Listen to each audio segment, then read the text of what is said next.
This young man looks like an ordinary high school student, but when he gets serious, he's like a demon unleashed. Ruthless and deadly, a cold-blooded killer. All because, since he was 5, he's been a living legend on Death Island.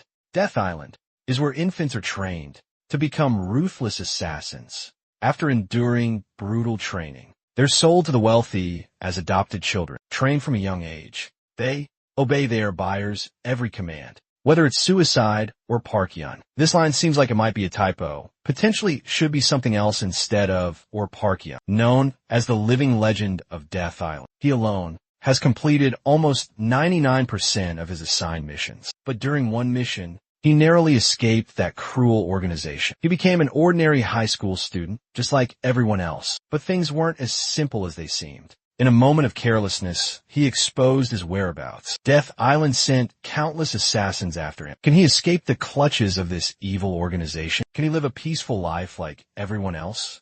Let's follow his story. A little girl named Ellie is sobbing uncontrollably. All the children here are well-behaved and adorable. They're like little angels on earth. But sadly, not everyone can be their parent. A man approaches. He's large and imposing, cigar in hand. He says, "Little one, from today onward, I will be your father." Because the children here are raised using a special method. Therefore, to raise them requires special parents. So, the question is, what's the special educational method here? It has to be said, this is a rather unusual approach. Vittoria gently tells the children, "All right, kids." Suddenly, she turns around, clasping her hands in prayer. Her demeanor completely changes. "Hold it. You brats, grab your weapons. Listen to Rachel. It's training time." The children hold an array of items. Darts, garrote wire, a stark contrast to their young age. She wipes Emily's face and says, "Emily, when you pretend to cry, you don't need to let your nose run like that."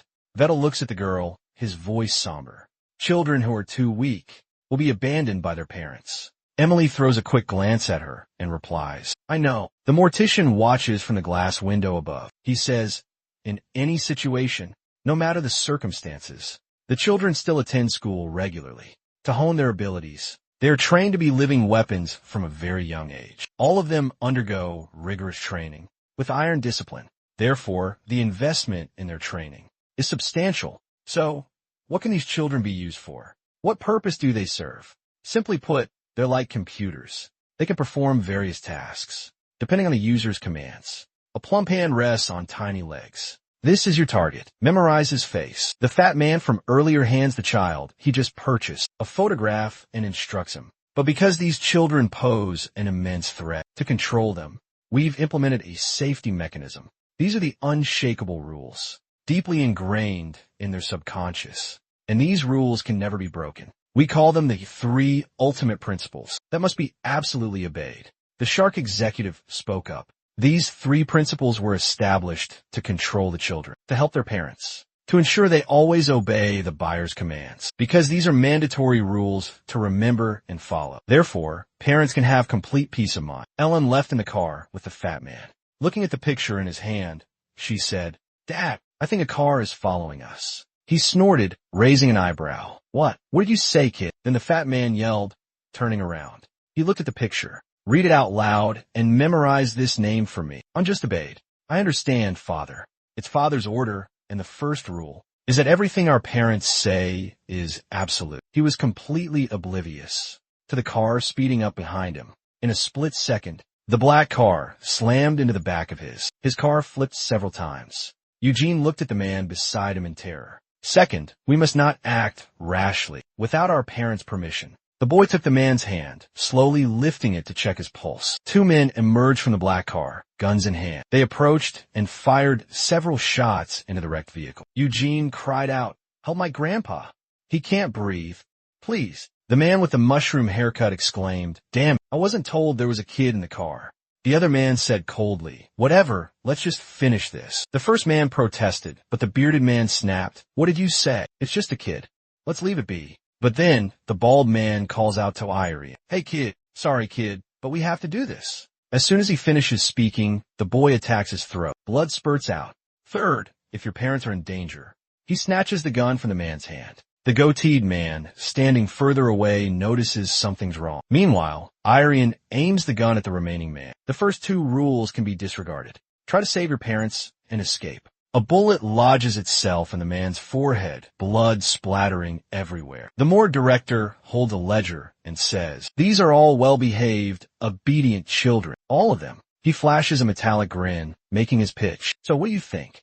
Interested in purchasing a child?" He flips through the ledger, seemingly reading something. "This child's case is rather unfortunate," he began. He pulled a thick file from a cabinet. "This child was special. There might have been a mistake in their upbringing." Flipping to a page with a child's photo, the hospital director continued, "This child possessed the greatest potential and skills among all the children we trained. I was quite fond of them. However, we lost them. They vanished without a trace." His brow furrowed, his hand clenched into a fist. "We put a great deal of effort into finding them, but because they could no longer use their abilities, because they lost their parents, therefore, locating this child proved incredibly difficult. Perhaps they're already dead." On a bustling street, a fist shot out. It landed squarely in Hyun-Ho's stomach. The guy in the gray hoodie leaned down and asked, "So what did you think of that punch? Must have hurt, huh, Hyun-Ho?" He muttered under his breath, "That damn bastard." Logic, standing behind him, spoke up. "What are you mumbling about, Hyun-Ho?" Hyun-Ho ignored him. One of the guys behind him mindlessly repeated, "Damn bastard." Suddenly, Hyun-Ho realized something was wrong. He immediately switched to a flattering tone. "No, I mean your punch was like 18,000 points. That kind of power, how could I possibly handle it?" One of them spoke up. "You're saying that punch was 18,000 points? That's a bit much, don't you think?" The chubby guy next to him chimed in. "Not at all. He hit that hard. It was terrifying. 18,000 points wouldn't be surprising.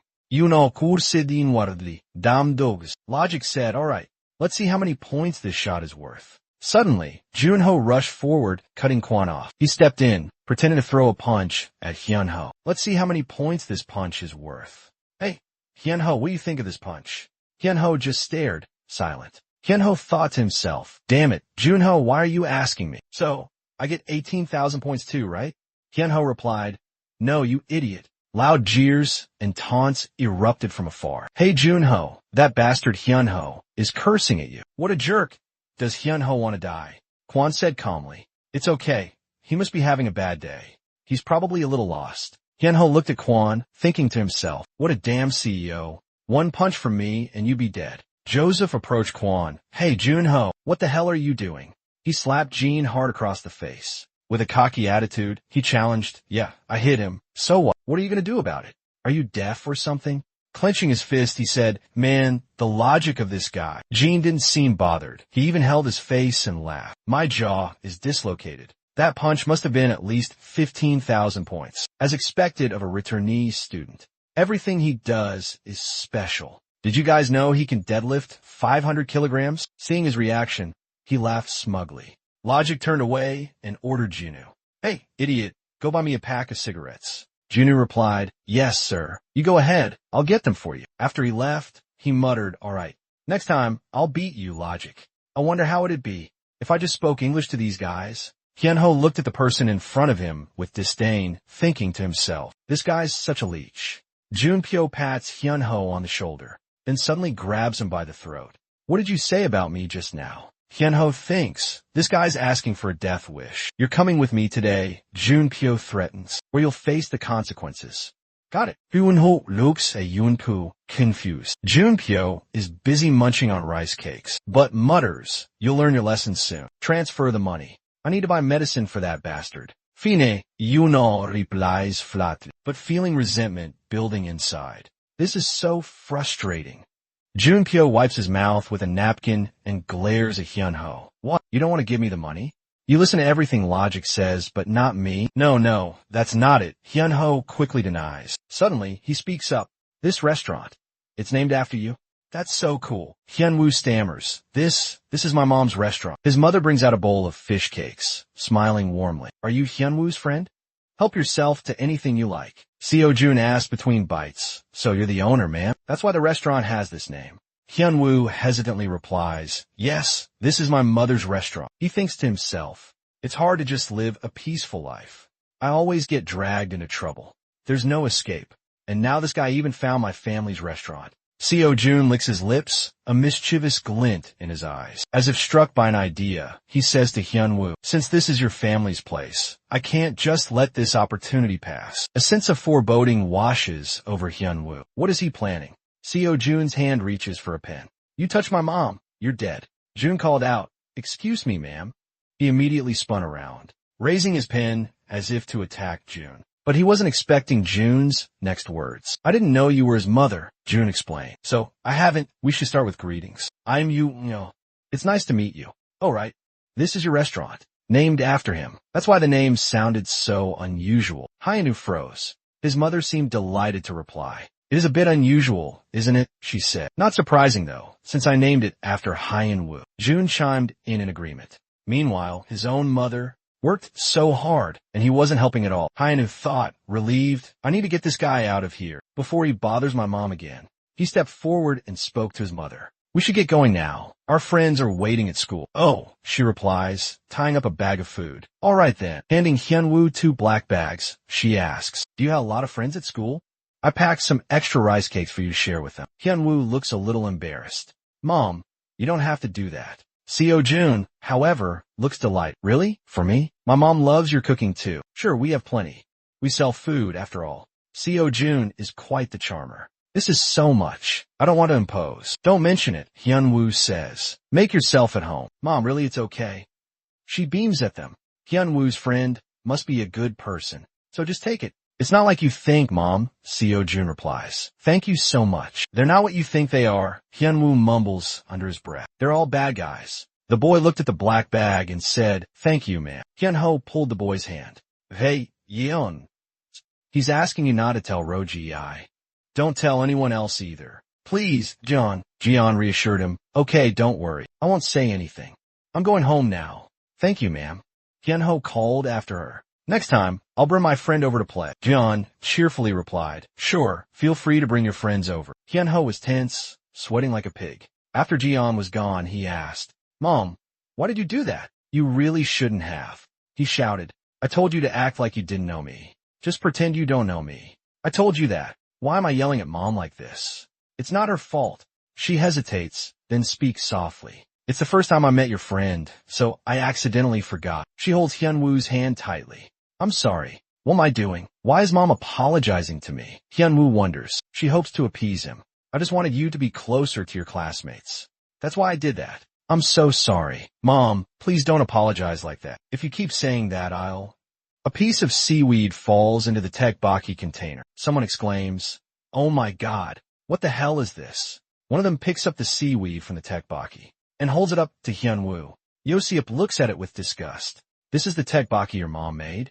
I was curious, so I bought some, but look at this. What is this? I could probably use this as a rag. How did this even get in the food? He shoved the dirty rag in Hyunho's face. Can you stomach the sight of this, Hyunho? I wonder if I can get my money back.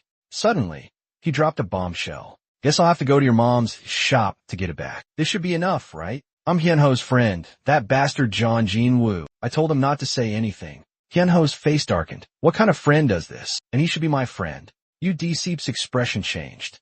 Hyunho, are you mad? Friends are supposed to be nice to each other. He dumped a handful of tteokbokki on Hyunho's head, sneering. This will make your mom sad, you know? The boy clutched his pen tightly. D-Seep flinched at Hyunho's action. Suddenly, he lunged forward, trying to stab him in the neck with the pen. Hyunho remembered his mother's words from yesterday. I just want you to get along with your friends. So please, don't be mad at me. He suddenly hesitated, unable to bring himself to do it. Logi watched his actions closely. With sharp eyes, Hyunho gritted his teeth, his hand trembling as he gripped the pen. The entire class held its breath, watching him. Hyunho quietly slipped on his shoes and spoke. What the hell are you trying to pull, you bastard? He slammed his hands on the desk, his face contorted in a fierce grimace. Are you trying to kill me? Jun entered the classroom and called out, Hyunho. He suddenly stopped. A terrifying silence filled the classroom. Several police officers appeared in the doorway. A pair of glasses lay amidst a pool of blood. Jun stood frozen, unsure of what to do. That day, Hyunho was brutally beaten for 15 minutes. He woke up in excruciating pain. While being beaten, he had pleaded for mercy, but the attacker showed no remorse. And in the classroom, no one intervened. Finally, The one who finally put a stop to the beating was Hyun-ho, when he could no longer fight back. In a dilapidated room, someone spoke up. I have an idea. Joe Yobtape, cigarette in hand, exhaled smoke. Hyun-ho ended up like this. Let's just say you guys took a joke too far. That's why he's in this state. You guys get what I'm saying, right? Another guy spoke up. But we didn't do anything. Joe Yobtape cut him off. Just do as I say. He stood up, holding a piece of paper. In Korea, juvenile law is practically non-existent. I asked my dad, you guys know about that law, right? He showed the paper to the others. I've already been held back a year, so I can't afford to get into any more trouble. That's why I'm asking you guys for a small favor. He shoved the paper into one of the guy's hands. He ordered, go to the police station and confess, is what put Hyun-ho in this state. So, you understand now, right? One of the guys hesitated. I know there are laws protecting minors, but we could still get into other legal trouble.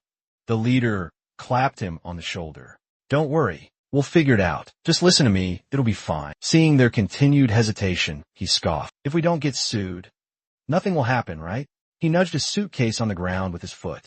Even if we get caught, it won't matter. Seeing their lingering apprehension, he continued. All right, I'm not asking you to do this for free. He opened the suitcase, revealing stacks of cash. 10 million won each, he said casually. How about, finally, he added. Anyone who knows where Hyun-ho lives, tell me. Hyun-ho's mother is devastated, tears streaming down her face. The boy's father sits in shock, staring blankly into the void in their apartment. Ju-seop, wearing a black mask, turns to ask a man behind him, hey, what floor was it again? The man replies, 5th floor, sir. The elevator's going down to 5. The man in the gray shirt looks impatient. Why is this elevator taking so long? It's not moving at all. He loses his patience and calls to his companions. Let's just take the stairs. Lo Gic urges them on. Hurry up, we need to get this done. As they climb the stairs, he spots a fire extinguisher wedged in the elevator door. The elevator is jammed open. Lo Gic asks, what the hell is this? A voice calls down from the stairwell. You're just getting here now.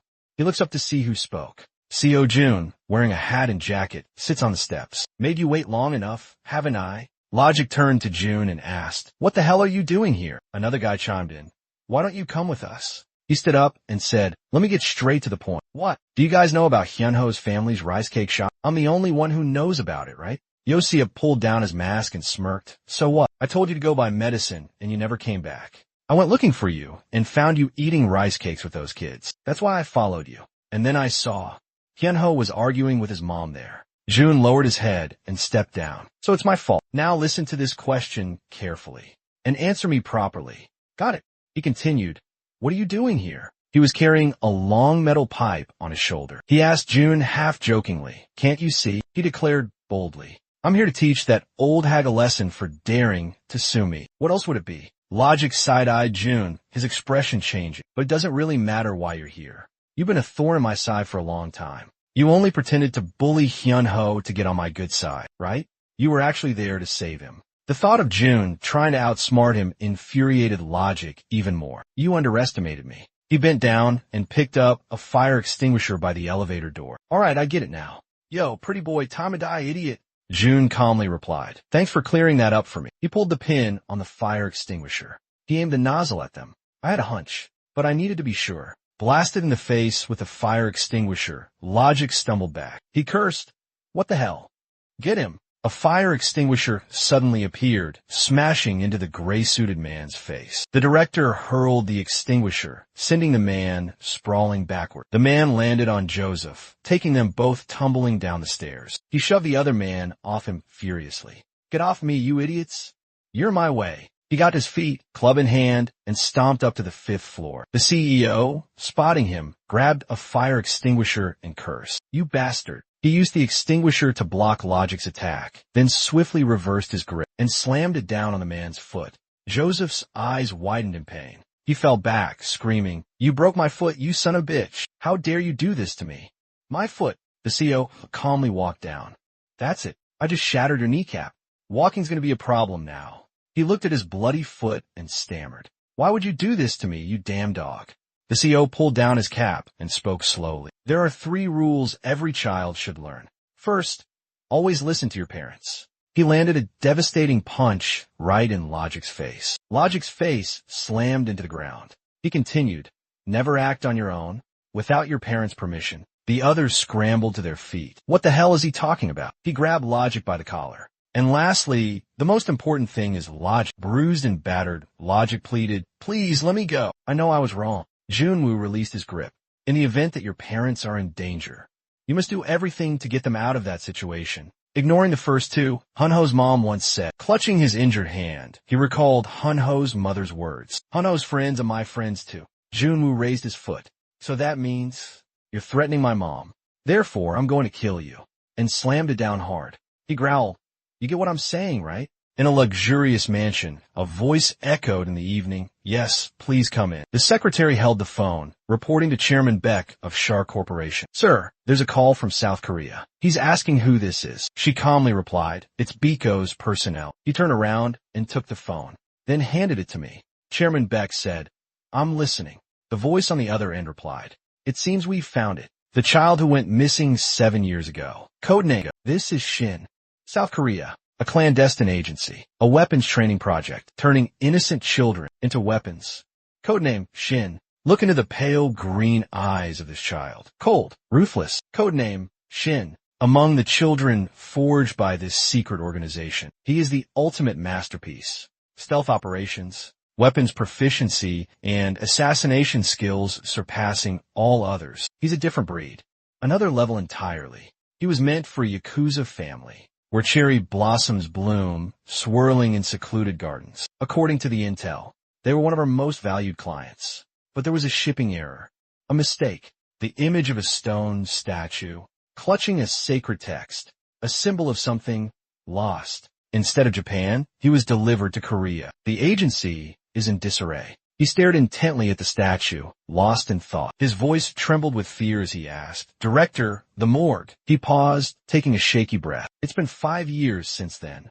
I had accepted the fact that it was dead, but his expression suddenly changed. He clasped his hands together, bowing before the statue of Jesus above. His gold and silver-plated teeth gleamed brightly. "My lord, I can't believe you brought the child back. Then find him at any cost. Do you understand?" He turned and commanded the person before him. "Vulture." The woman called Vulture had a large scar across her forehead. Her silver hair and sorrowful eyes gazed back at him. "Yes, I'll initiate the decimation protocol immediately. If there's any trouble, any resistance, I will use force to subdue him." Beneath her nun's habit were heavy firearms and a tight-fitting suit, like a female agent. He looked at her, exasperated. "What are you talking about? Not only did you bring him back without any serious injuries, but you also left your gun here? This is outrageous." The scolded girl shamefully picked up her belongings. Elsewhere, a man stood with his head bowed before a stall, his voice full of remorse. "I am no Jinpyo's father. I have no excuses for my son's actions. It's my fault for failing to raise him properly. I promised to cover all of Hyunho's hospital bills, and his therapy expenses as well." The surrounding people stared at him as if he were an alien. Only the woman running the stall continued working, unfazed. He continued to express his remorse. "And any other compensation you require." She spoke. "Nothing can change what happened, because things can't be fixed with just a few empty apologies." Her words seemed to render him speechless. The onlookers quickly dispersed. They didn't want to get involved. He lifted his head, his gloomy eyes fixed on her as he asked, "Is that a problem? Fine then. I'll leave immediately." He turned and walked away. His footsteps were hurried. She turned to watch him, her face filled with panic. "Wait, you're just going to leave like this?"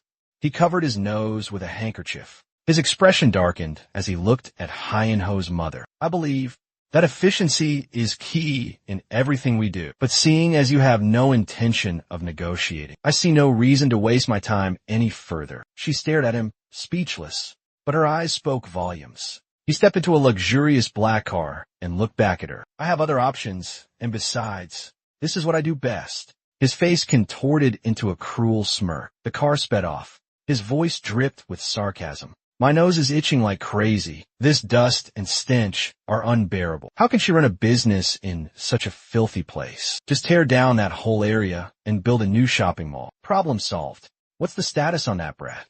Did you take care of it?" The light illuminated his harsh features. "Yes, Assistant O is handling it," the driver replied respectfully. "He should be done by now and calling back any minute." He gazed silently out the car window, lost in thought. At the hospital, The teenager lay in the hospital bed, his face bruised and battered, one leg in a cast. That bastard. He gritted his teeth. I knew there was something off about him. Jo Diak-gu yelled at the nurse. He was rambling something about 3 principles engraved inside. Byung-woo looked at the nurse. 3 principles? Is that some kind of new trend with the kids these days?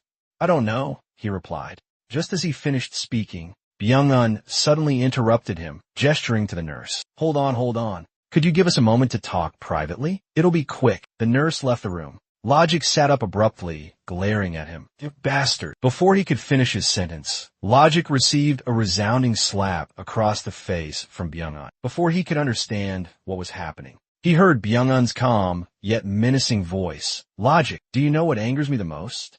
Is it you bullying other kids? Or driving them to jump off buildings? I don't care about those things. If you personally delivered something to his house, to settle things, you should have finished the job. Byung-un looked at his son with a threatening gaze. Logic's face darkened. His expression turned grim. He pointed at Logic, sneering. The first rule of business is to never make the same mistake twice. Let this be a lesson you'll never forget. This is how adults handle problems. June was kicked hard in the chest, sending him sprawling to the ground. He lay flat on his back. He was surrounded by men in black suits, like bodyguards. The man who attacked him wore black gloves. He gestured for his men to help him up. June gasped for breath, staring up at him. What are you doing? A stinging slap landed across his face. His backpack was tossed into a corner, scuffed and scraped. June lay motionless on the ground. Bruised and battered, he couldn't speak. Assistant manager looked down at June. Didn't go as planned, did it? Just like when you beat up those 4 kids your own age. He pulled off his gloves, his face a mask of fury. But that doesn't work on adults. He threw the gloves onto June's prone body. Assistant manager continued. A guard roughly grabbed June's arm. The chairman's paralyzed because of you. So you should. His arm jerked upwards. Kwon suddenly realized what was about to happen. A sense of dread washed over him. He adjusted his glasses. Then, bringing his foot up towards the restrained arm, he continued to apologize. The next moment, a brutal kick landed, his eyes widening in shock. A scream of agony ripped through the air. Assistant manager looked at him with a warning gaze. This is how adults handle things, kid. As they left, darkness began to fall. The director looked at his arm. Then, with a forceful twist, he snapped it back into place, his voice dripping with sarcasm. This is how adults handle things? You imbeciles. Idiots. You can't even tell the difference between a break and a dislocation. Something this trivial is nothing compared to my special forces training. He rotated his arm, looking at his trembling hands. He thought, things have gotten out of hand. I can't use my full strength without an order because of the 3 principles. But still, this much should be enough to calm things down. He grabbed his backpack and walked out dejected. Otherwise, I'll have to create a new identity. But that's too much trouble. Suddenly, a woman approached and asked Director Sean. An elderly woman carrying a garbage bag in one hand and food in the other called out, It's me. Why do you look like this? Sean looked at her, sweating. Hello, he said, thinking this is getting even more complicated. He picked up a fork and stabbed at the food on his plate. Sean remained silent. The woman kept bringing out more food. You don't have to be so polite. It's all right, she reassured him. Eat more, son. Have plenty. Jun-Yu's face pales at her words. It's as if his subconscious is seeing Hyun-ho's mother as his own. He immediately shovels food into his mouth at her urging. Hyun-ho's mom continues, Dear, slow down, you'll choke. Have some water. He gulps down the water as instructed. Yes, ma'am. He sets a glass down. His stomach is round as if he's pregnant. He lets out a long breath. Thank you for the meal. She slices kimbap as she speaks to him. It makes me happy to see you eat so well. Jun-Yu asks in a low voice, Is Hyun-ho doing better? She chuckles at his question. You know es sifine. He's doing well. The doctor said the surgery was a success, and they just need to monitor him for a while. I know how strong Hyun-ho is. Yes. So even though she's going through this difficult time, she'll pull through.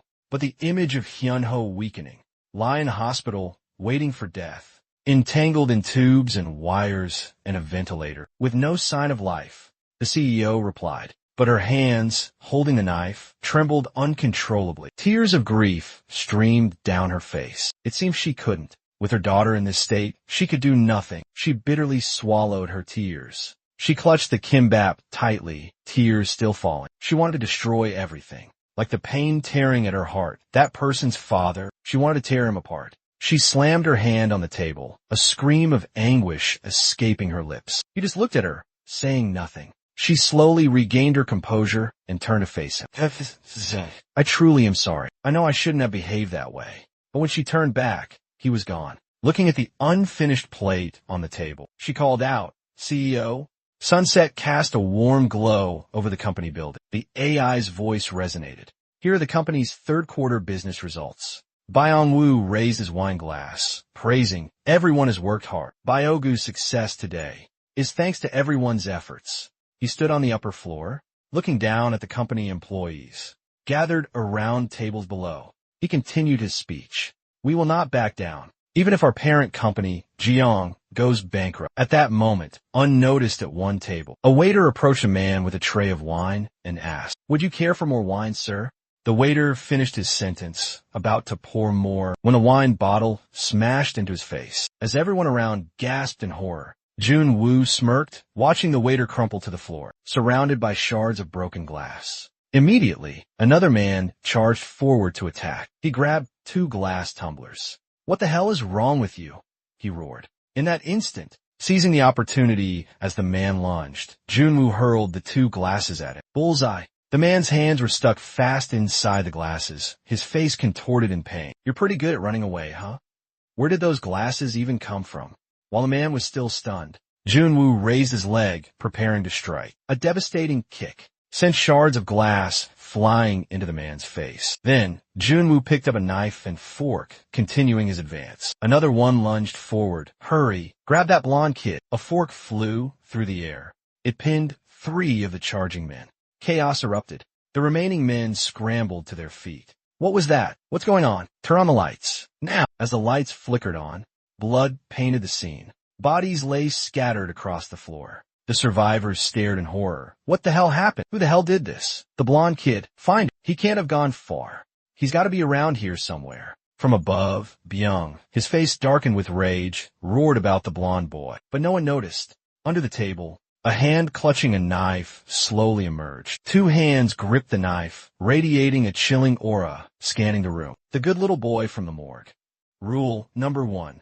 A parent's words are always right.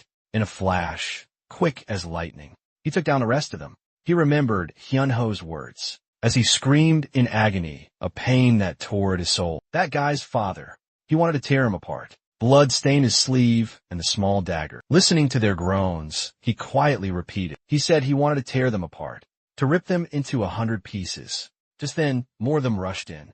June quickly grabbed the tablecloth. Everything on it went flying. Dishes and silverware flew straight into their faces. As they stumbled back from the flying debris, a table came crashing towards them. June kicked the table hard, sending it flying toward the bastards. The table slammed into them all, sending them tumbling to the ground in a heap, screaming in pain. Suddenly, a knife flies towards him from behind. With lightning-fast reflexes, he dodges it. The knife lodges itself squarely in another man's forehead. The attacker is wearing gloves. He sneers, "Oh, you dodged that? Not bad, but I'm pretty sure I broke that arm of yours already." He adjusts his gloves, glaring menacingly. Well, this time before he can finish, he strikes. He lunges forward, seizing the assistant's arm and forcing it down. He follows up with a brutal headbutt to the face, not giving him a chance to recover. He grips the man's arm and calmly says, "Watch closely. This is how you break an arm."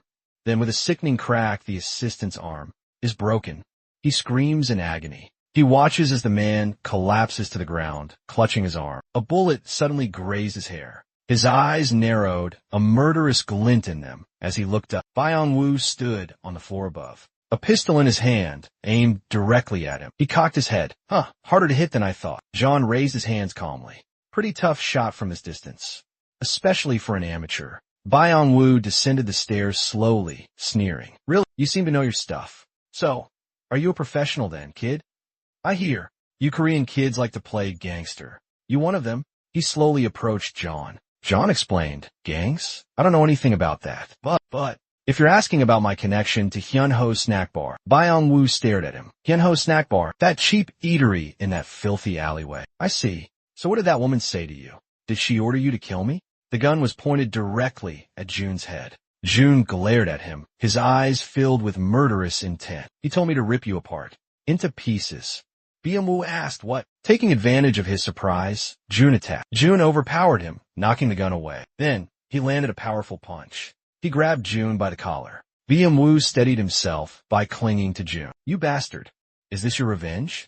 This isn't revenge or retribution. A devastating punch landed squarely in his face. The force of the blow sent him crashing to the ground. Rule number 1. Blood spurted from his nose, and even his teeth were broken. Jun looked down at him coldly. A parent's orders are absolute. Then, he quickly vanished, leaving him sprawled on the ground. Myung-woo reiterated, results are paramount. Actions must yield outcomes. You are not allowed to fail a second time. I've known about you and that woman for a long time. I should have taken care of her from the start. Next time, I will send all of you to your graves. Jun grabbed the gun and pointed it at the ceiling. Why are you spouting such nonsense? Third principle, when your parents are in potential danger. Jun pulled the trigger. The bullet lodged itself in the chandelier above. The chandelier crashed down, accompanied by a calm voice. Calmly overcome the situation with excellence. Like father, like son. It landed squarely on the man lying below, shattering into 1,000 pieces. He calmly walked away. On his shoulder was a strange tattoo. His eyes were cold, emotionless, indifferent. They're all the same. At the hospital, the nurse kindly asked him, Sir, are you in any pain? Logic groaned in annoyance. Can't you see I'm in pain? Damn it. The nurse continued to talk to him. They say school violence these days is terrifying. This is the first time I've seen an AI so badly injured. I guess whoever did this to you must be very strong. Still, this is a bit much, don't you think? Logic looked at the busy nurse and replied, Yes, it hurts a lot. The nurse held a syringe, looking at him. But say, what were you and your father talking about earlier? 3 principles. You mentioned something like that. He looked at the for drip falling from the bag. As the nurse injected him, he stammered, What is that? Its color looks strange. The nurse removed her mask and replied, Oh, don't worry. Just half a dose and you won't die. The 3 prohibitions. The cold, intimidating nurse threatened. Do you know what those are? Reset fearfully avoided her gaze. I don't know. The nurse ripped off her wig, continuing her interrogation. Did you remind your father about this today? Or should I rephrase the question? Chap saw Vision called in to report the situation. Director, we have a problem. She looked towards the bodies scattered on the ground. Codename, XIN has made his move. The mortuary director confirmed. You're saying he actually attacked? What are you talking about? Vatcher looked around, stepping on a down man. We tracked Shin and arrived at the scene. But he's already long gone. Moreover, there are a lot of grown men injured here. Even Shin couldn't have done this because of the 3 prohibitions. He responded in a panic. That's preposterous. This is unprecedented in the history of our mortuary. That's why it's called the 3 Great Taboos. He walked to the bookshelf and retrieved Rachel's door latch. If Xing broke the 3 Great Taboos, then something is definitely amiss. A stack of books tumbled from the top shelf. The books were filled with pictures of children, each marked with a red X. He was still horrified. The weapons we sell in this mortuary could disobey our commands and turn against us. Rachel, we need to shift our investigation to Xing immediately. He looked at Xing's file. It was stamped missing. Keep a close eye on him and find out if he's truly using unauthorized abilities. Vulture disagreed. All right now. Shiny leather shoes clicked against the floor. He continued. If you need any help in Korea, look for Biko Manpower. A large man took a drag from his cigarette, his face grim, his eyes scanning the surroundings. What the hell is this? Did a high school kid cause all this chaos? The other man smoothed his hair with a comb. Yes, cleaning up this mess will make my hair fall out. Vulture approached them, still on the phone. Yeah, I see the smoker and the bald guy. I'll tail him when he leaves. The other man was annoyed. All I heard was bald guy. What should I do? Vel walked away, leaving the 2 men behind. The smoker frowned, watching her go. Do kids these days call this clothes? The bald man replied. They said, she's Russian and Russians are liberal. My wife too. Hey, why does the boss always go out at this hour? Is he still going through his menopausal phase? Yeah, the chairman must have given him some secret mission. At the gates of a certain high school, Vulture begins anew under the identity of Shin. I've completed a preliminary investigation on you. You attend high school here. Your parents are overseas, according to the documents. Vulture walks down the hallway, students bowing their heads. Good afternoon. She smiles back. Hello, she replies politely, but her mind is still analyzing information. But they're just imposters with unclear backgrounds. Codename Shin, what are you doing here? I will uncover everything. I'm really looking forward to seeing how our Shin will grow. She smirks to herself. As Jadal reminisces, she instructs the CEO, Shin, you're the most outstanding student I've ever taught. He used every skill I taught him. Perfectly. I can't believe he abandoned a mission, especially one this important. Vulture stopped, his gaze piercing the interior. Shin's classroom. Inside, John was showing off in front of his friends. I told you that bastard Kim Gun-woo did it. John, I'm sorry, it was all my fault. He put on a pathetic expression, begging for forgiveness. Vulture's eyes suddenly widened. Is that Shin? That arrogant punk? Is actually Shin? He continued, laughing. That's why I told him. GM Gu-suk, don't act so tough or you'll end up dead. Thanks to this guy. The guy behind him grew irritated and spoke up. Damn it, you talk too much. He rubbed his head in annoyance. Let me sleep. John glared at him. What did you say? What the hell? The two locked eyes, fury radiating from them. Rachel observed silently from outside. Wait a minute, is this some kind of ranking battle? Things like this used to happen in the morgue. A brawl would break out to determine the top dog. It's kind of funny watching them try to fight. Yeah, from what I've observed, Shin was always the strongest one. And just as she thought that, she saw the CEO lying flat on the floor, completely beaten up. Vulture couldn't believe his eyes. He was supposed to be the strongest. What happened? Then that guy stomped on his hand. The CEO cried out in pain, wait, I'm sorry. I am sorry. You stepped on my bone. Seeing this, she was speechless. Class started, and Vulture was still dedicated to his teaching duties. All right, let's take a look at paragraph number 2. Here, the narrator is Vulture, teaching the lesson and analyzing the CEO's behavior. Right, this is school after all. He can't show his true abilities here. If he's trying to hide his identity, could it be? Is he still bound by the 3 principles? Impossible. I need to observe him further. Now, the CEO is completely focused on his notebook, twirling a pen in his hand. With a look of discovery on his face, those eyes, that intense gaze. Just as I suspected, you're different, Shin. The CEO then looks at her and starts to reminisce. Jadal's story begins anew. Well-behaved children aren't just healthy, they're also incredibly bright. Shin always stood out. He could conceal his strength, but his brilliance was impossible to hide. She approached him, continuing her lecture. Then, with a thoughtful smile, she glanced in his direction. This is troublesome. You should try to hide it better. If you don't want to be exposed, when I have time, I'll teach you. And what Rachel Cha, the CEO, was focused on were his doodles in his notebook during class. He even seemed quite engrossed in them. She could only shake her head in exasperation. Suddenly, a book flew straight at his head, accompanied by her shout. What are you doing? We're in the middle of class. In the staff women's restroom. Vulture desperately held her face in her hands. No way. Shin, is that Shin? It can't be that idiot. She ripped off her disguise in a fit of rage. Anxious, she bit her nails. Strange, their faces are so similar, but I don't see an ounce of intelligence in him. Could it all be just a coincidence? Impossible. That brat. Could he be Shin? Vatcher abruptly changed plans and jumped up. She tied her hair back and donned another disguise. Now's not the time to uphold the 3 absolute principles. It's no longer the time to maintain the 3 taboos. I have to confirm whether he really is codenamed Shin. Vatcher quickly transformed into a schoolgirl and dashed out of the restroom. June waited at the red light, rubbing his head. Ouch. The teacher doesn't usually hit that hard. He was completely unaware.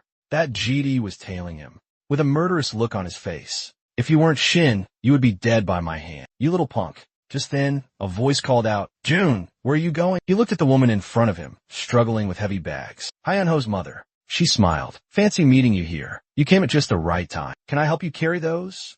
June approached her. Sure. It's all right, she chuckled. Thank you, June. I'll treat you to tteokbokki when we get back. Korean skewers drenched in spicy sauce. June devoured them. He didn't seem to feel the spice at all. She watched him eat, laughing. Goodness, slow down. Rachel, beside him, tried a skewer. June looked at the woman and obeyed. Yes, ma'am, he replied. She looked at him, thinking to herself, I've heard about this woman. From what they say, he put her son in a coma. Seo-yun, what's the relationship between Shin and this old lady? Jiri watched him devour his food, a pathetically messy sight. Such a brute, she cursed under her breath. The more I look, the more unrefined he seems. He's really not Shin. How could he possibly wear such a vulgar expression? With Shin's face. Jiri bit into a fish cake, fuming inside. Suddenly, she bent over, coughing violently. Tears streamed down her face, her tongue lolling out from a spice. Spicy. Water. Water. The old lady handed her a glass of water. Here you go, dear. Can't handle a spice, can you? Jiri gulped down the water. Sweat poured down her face. Can't handle it? Are you kidding me? This is torture, not food. Do people actually eat this? These Koreans are crazy. This is poison. No, it's attempted murder. Yun insa shikdal. You should eat more slowly. You're being so clumsy. She glared at him warningly. I swear I'll kill you, you jerk. Now that I think about it, Shin couldn't handle spicy food either. I used to hold his hand whenever we ate something spicy. It must have been tough for him living in Korea. Just then, Nature noticed his hand trembling. She looked at him questioningly. She asked him, June, is it good? He replied with a bright smile. Yes, it's delicious. She stared at him, completely puzzled. This guy, is he just trying to endure it? How silly. If you don't like it, don't eat it. Why force yourself to swallow everything down? She took a sip of water, continuing to mutter to herself. Don't eat it if it's bothering you. And then, as if realizing something, Nature suddenly remembered. Wait a minute. When June helped Hyunho's mom carry her groceries, and when she invited him over for dinner, this kid did everything she asked. And now, she's asking June for another favor. June, can you help me carry this? He cheerfully nodded. Okay. As if grasping the key point, he followed the instructions, even when he attacked them. Even if it was Seo Shin, he couldn't have done that, because of the 3 unshakable principles. Yes, it's absurd that he did all of that, without someone pulling the strings.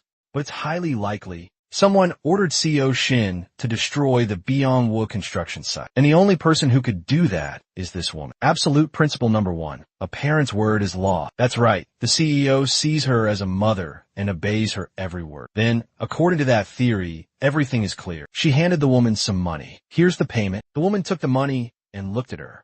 Hold on. Let me find your change. How much change is it? While she was busy searching, she grabbed a sharp skewer. Then there's a simple way to verify this. She launched the skewer towards the old woman. Unexpectedly, it was blocked by a fork. In that instant, Jinwoo, with a furious expression, flung the fork back at her. Rachel watched with amusement, anticipating the danger. Just as she predicted, a chair toppled over, startling the old woman. And when she came to her senses, Jinwoo was gone. Little girl, you forgot your change. See you around. Whatever gripped the sharp skewer, her eyes filled with rage. The 3rd unbreakable rule for good children. If anything threatens your parents' lives, disregard all rules and handle it yourself. The skewer grazed his cheek, leaving a scratch. And luckily, he managed to block Jaiwa's punch. He grabbed her wrist tightly, yelling, "Stop it. Are you going to follow me all day, Rachel?" Jinwoo frowned at her. Rachel's smile widened. She looked up at him. So you're Shin. Long time no see. Chap 4. June stared at her with a sharp gaze. Then she asked, That's strange. Why are you trailing that old lady at the snack bar? Like she's your mother or something. No way. A shabby restaurant owner. Could she be a client? But June coldly replied, What? I don't know what you're talking about. He thought to himself, I really messed up this time. But I didn't expect to get caught so quickly. While June was lost in thought, suddenly, Vatur attacked, yelling, Anyway. As she spoke, she tackled him to the ground. Like a professional wrestler, June crashed to the floor. He lay sprawled out, groaning in pain. His face was contorted in a grimace of pain and frustration. Whatever gently touched him, her voice soft. Let's go back, Shin. She looked at Seoin with seductive eyes, whispering, There are many guests waiting for you. Amidst the pain, Seoin's childhood memories flooded back. As a young boy, he remembered the words come back. Back then, just a child, he had single-handedly destroyed all his enemies thanks to her. He thought to himself, Come back. Go back there. A hand touched his blood-smeared face. A gentle voice spoke. Park Seonin. Before Seoin stood a man with long hair covering his face. He looked as if he was on the verge of death. He whispered, From now on, that's who you were a moment ago, in the present. June's eyes flew open. What? He stammered. That memory, just now? What was that? Equally confused, Wataru asked, What are you talking about? June's eyes suddenly filled with a murderous intent. His brows furrowed tightly. He lunged forward, headbutting Ji-ho hard in the chin. The impact sent her sprawling backward. She clutched her bleeding mouth, moaning, "Jean." Wataru looked up at June. Her eyes were wide with shock. Blood trickled from her nose. Then she spoke. "So you're not going back quietly?" But he was already gone. June was sprinting down a narrow alleyway. "Damn it," he cursed as he ran. "I can't believe they sent Ji-ho." Suddenly, he remembered the face that had given him his name as a child. Shion was utterly bewildered. Was that an AI? A horrified scream echoed from the mortuary. "What did you just say?" The mortuary director's voice boomed with fury through the phone. "You lost him." "What in the world do you mean?" Rachel hurried into a public restroom, bumping into someone as she rushed in and quickly apologized. I'm sorry, I was careless." Inside the restroom stall, she changed clothes while speaking to the director. "But I found the old woman controlling him with those 3 rules." On the other end, the director stammered in confusion. "Hold on, what?" Director, a little lost. "Controlling him? How?"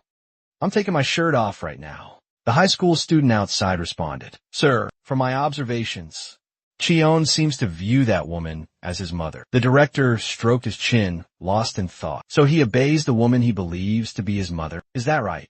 He then asked, "Did the old woman show any signs of intentionally using the 3 rules?" Peeling off a face mask, Nature replied, "I need more information. But currently, it doesn't seem so." The mortuary director made a decision. "All right, Nature, investigate that woman first." As Nature opened the restroom door, the woman she had bumped into earlier blocked her way, ranting, "There she is, that line-cutting hussy." But surprisingly, the person who emerged was no longer the disheveled woman from before, but an elegant, sophisticated lady. She had finished her transformation. The woman stared after her, bewildered. She looked much younger just now. Meanwhile, the mortuary director was revealing a secret. There are 2 ways to snatch an obedient child from their parents. One is, Hyunho witnessed his mother ask in surprise, "Huh? What did you say?" Vulture, disguised as an elegant lady, pushed up her glasses and said coldly, "I told you to stay away from Xiaoza." You go into a restaurant, order a meal, sit there casually, and then nonchalantly describe the situation and criticize the food Hyunho's mother made. "Because I'm always busy with work.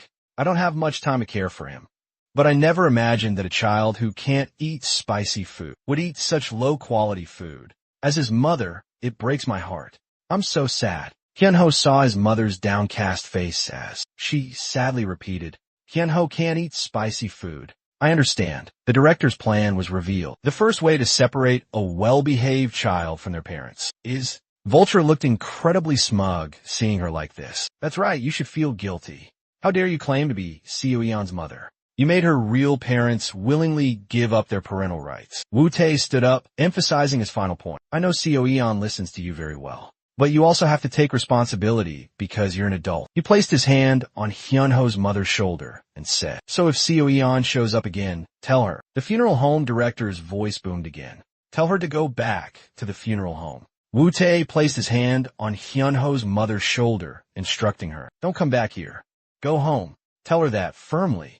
Then he turned to leave, saying, "I'll assume you understand what I've said. I'm leaving." But at that moment, Hyunho's mother spoke up in protest. "No, I won't do that." Then she asked, "You said you often have to go on business trips, right?" Victoria looked annoyed by the question. "Are you trying to pry into that?" "Mom." Hyunho, his head hung low, asked in a choked voice, "Have you ever looked Jian in the eyes?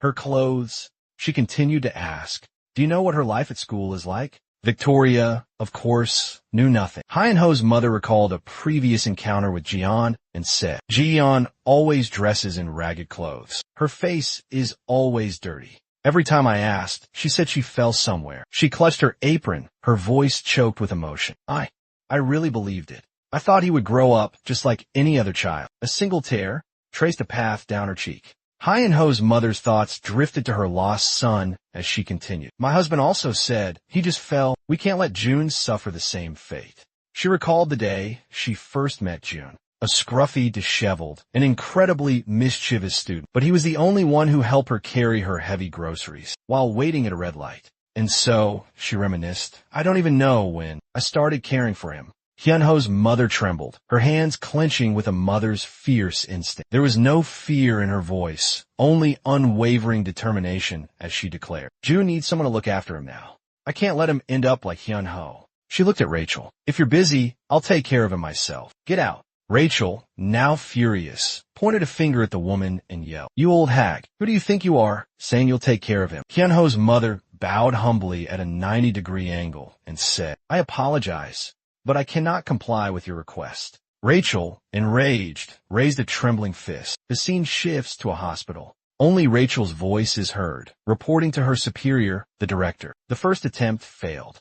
She dropped her facade and spoke frankly to the director. That old woman is more stubborn than I anticipated. She insists on taking care of the child. Hearing this, the director frowned and said in a low voice, Then there's no other choice. I wanted to handle this discreetly. Then he ordered, Initiate Plan B. Vulture, do you copy? The voice on the other end immediately responded, Understood. I'll take care of it right away. She ripped off the white tank top she was wearing. The director's Plan B was revealed. The second way to steal a child from their parents is, if the parents die, the child will have to return to the orphanage. Vulture donned a tight-fitting, seductive battle suit. She called her accomplice to inform them. Targeting that old woman. I will eliminate her. She's starting her day at the supermarket. Rachel has been tailing Hyun-ho's mother. She pulls out an electronic device from her bag. She glares at Hyun-ho's mother with hatred. Who do you think you are? You dare steal my director? She presses a button on the device. Instantly, the entire supermarket's electrical system goes haywire. In a flash, an explosion ignites a massive fire in one corner of the supermarket. The ceiling sprinklers activate. Water sprays everywhere. People scream, What's happening? Hyun-ho's mother stares in shock, unaware that Rachel is aiming a gun at her back. Her voice is ice cold. You can't be the director's mother. I won't allow it. The moment she pulls the trigger, a young man rushes forward. He blocks the bullet with a frying pan. It's the director. Smoke rises from the bullet hole in the pan. Seeing him, Jaden smiles. Director. He looks at the dented pan. I saw this in a game. Figured I'd try. Didn't expect it to actually work. It actually worked. The director drops the pan. He walks towards Rachel. I knew you'd do this. He looks at her questioningly. Bombs and guns. Isn't this a bit much? Rachel is cold. Stay out of my way. She points the gun at Hyun-ho's mother. I'll free you from this old hag. He rushes forward, yelling, I can't let you do that. As he approaches, Rachel runs. As she hides behind a shelf, the director says the 3 rules. He appears suddenly, kicking the gun out of her hand, catching Rachel off guard. I don't need to tell you, do I? She pulls out a knife. I really want to bring you back without hurting you. Rachel swings the knife, aiming for the director's stomach. Suddenly, a red liquid spills at his feet. It turns out, Rachel only stabbed a ketchup packet he had prepared. He warns her, I don't want to hurt you, but I can't let you leave unscathed. He tosses the ketchup packet aside, his eyes fixed on Rachel. As he kicks her, Rachel quickly ducks, saying arrogantly, You think you could take me down? She tripped him and said, Didn't I teach you already?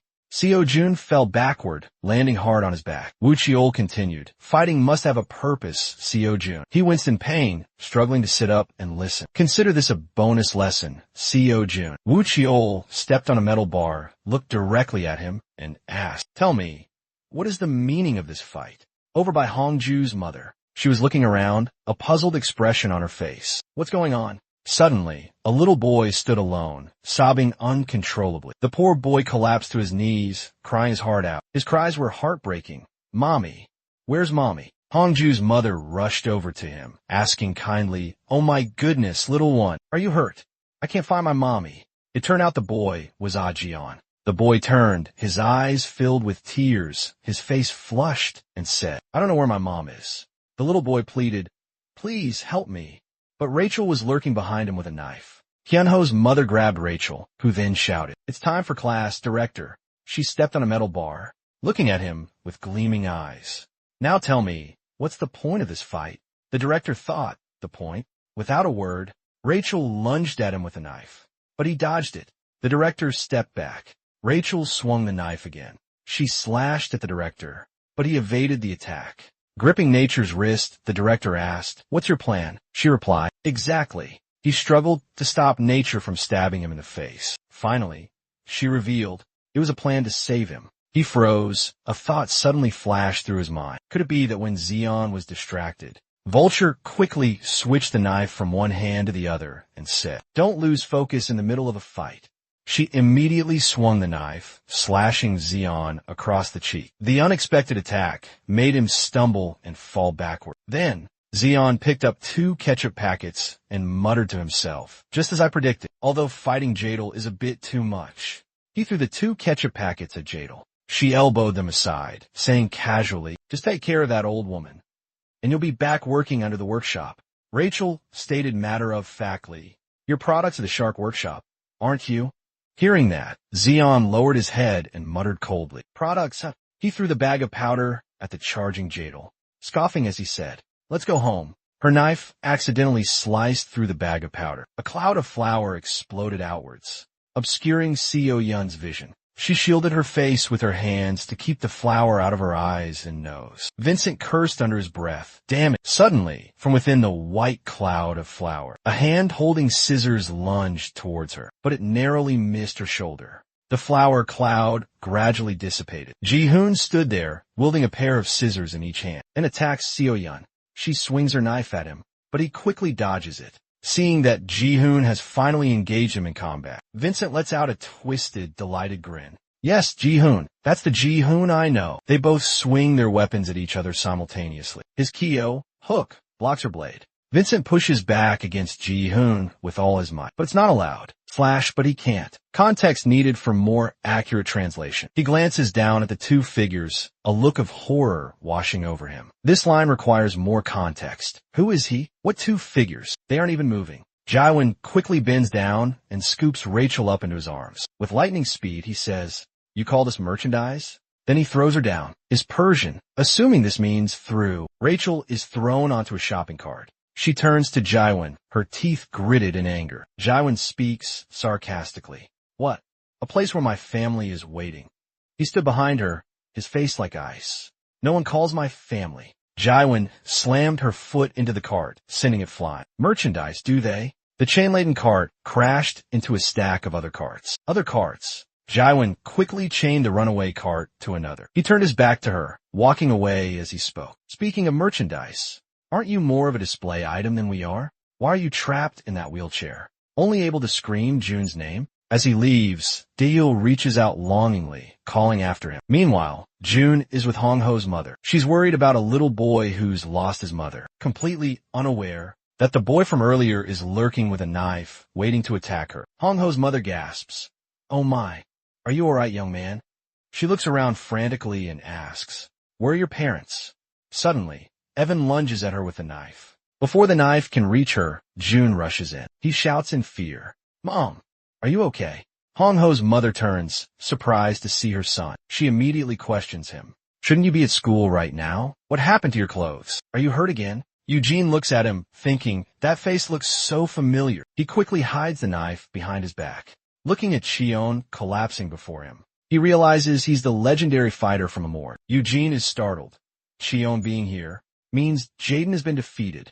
Why is Cheon only noticing me now? Eugene asks his mother, "Who is this child, Mom?" She replies, "He says he's lost his mother. We need to get him out of here first."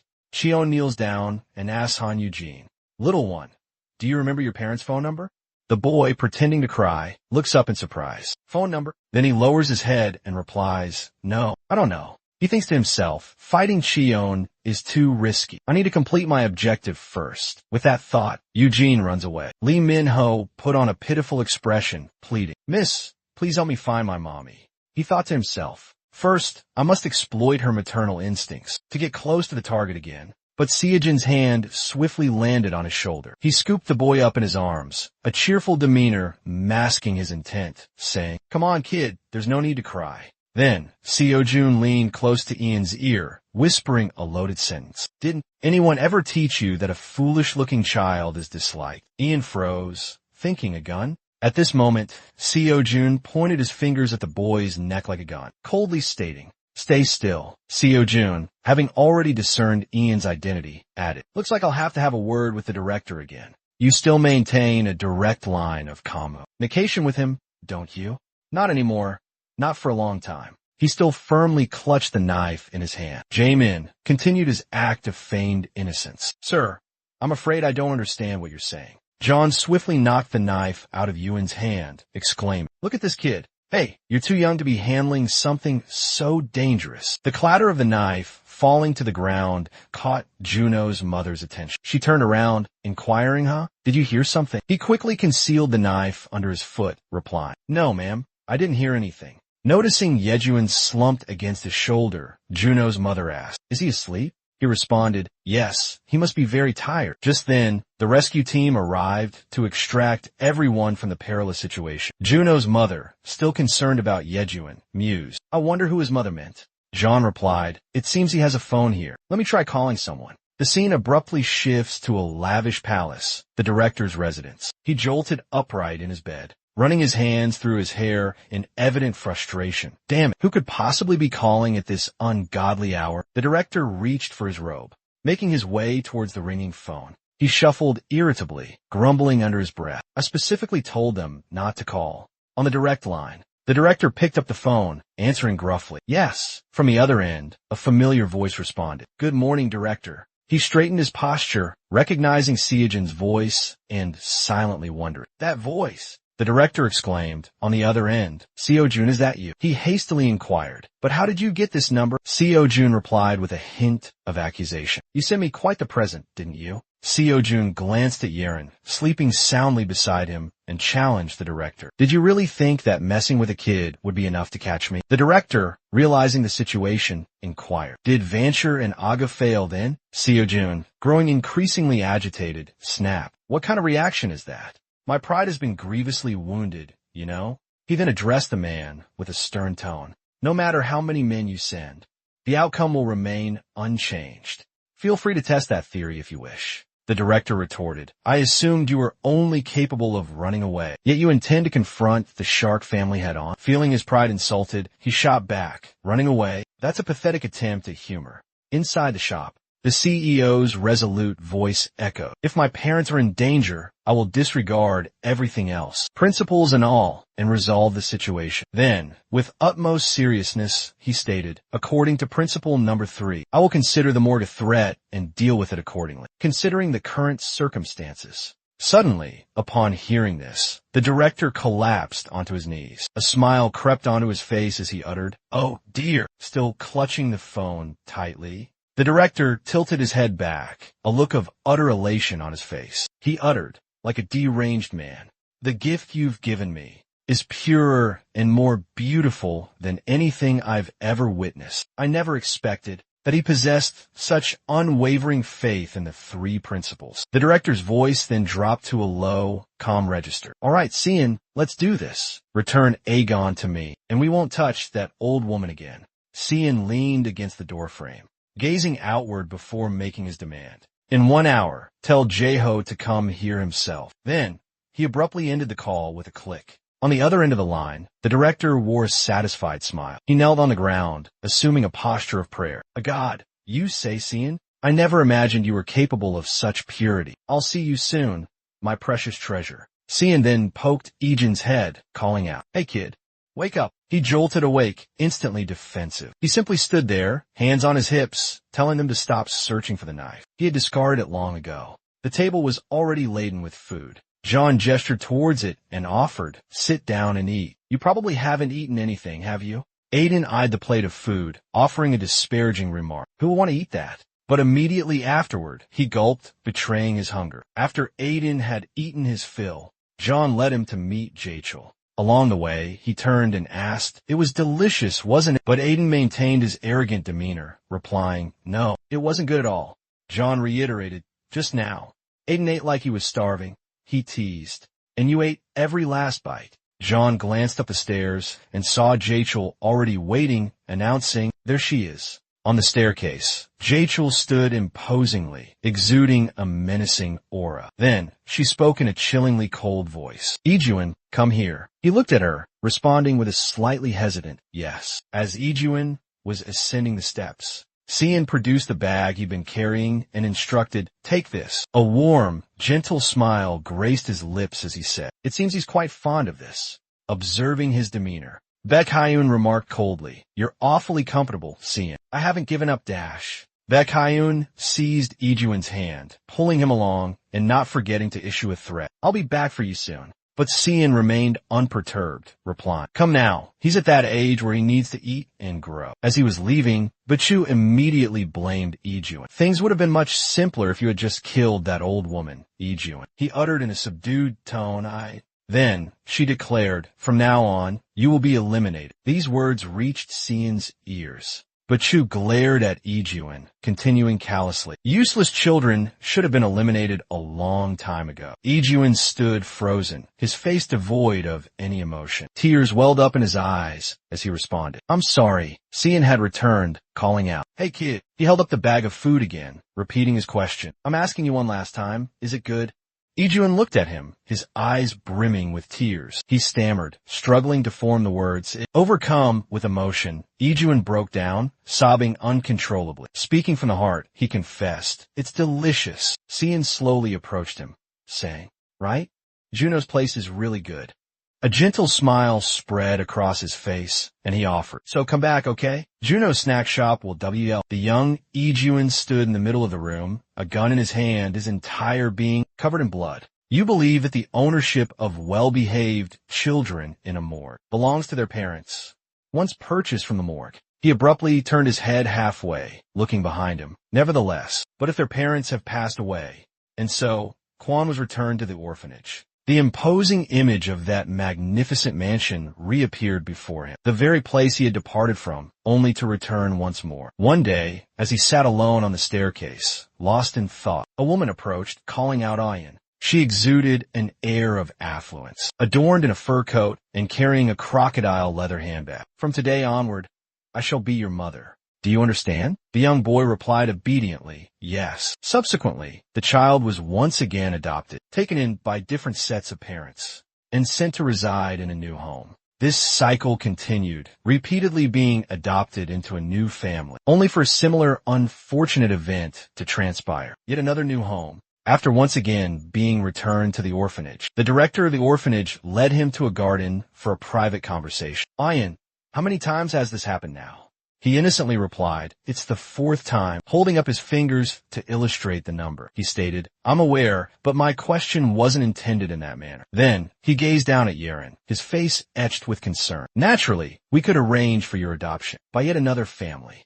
But consider this. You failed to safeguard your guardians on no less than 4 separate occasions. This can be deemed a significant failure, a disgrace to our organization. Should such incidents persist, we will have no recourse but to eliminate you." Upon hearing this, Yeren's face was a mask of sheer terror, especially after she had the director last word. Concerned that she might have forgotten certain details, he reiterated, "The children who are eliminated, you are well aware of their ultimate fate, aren't you? You must prove yourself a useful child. Therefore, I shall grant you one final opportunity. Travel to South Korea and assist Jae-sok in recapturing Cindy, unless you wish to face elimination.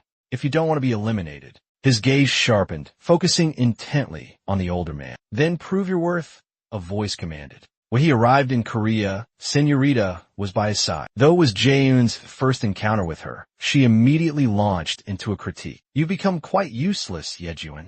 Children like you should be disposed of." Yejuan. Hearing this, Yejuan froze, stunned into silence. As she took his hand, leading him along, thoughts raced through his mind. Disposed of? Useless. His eyes looked up, brimming with fear.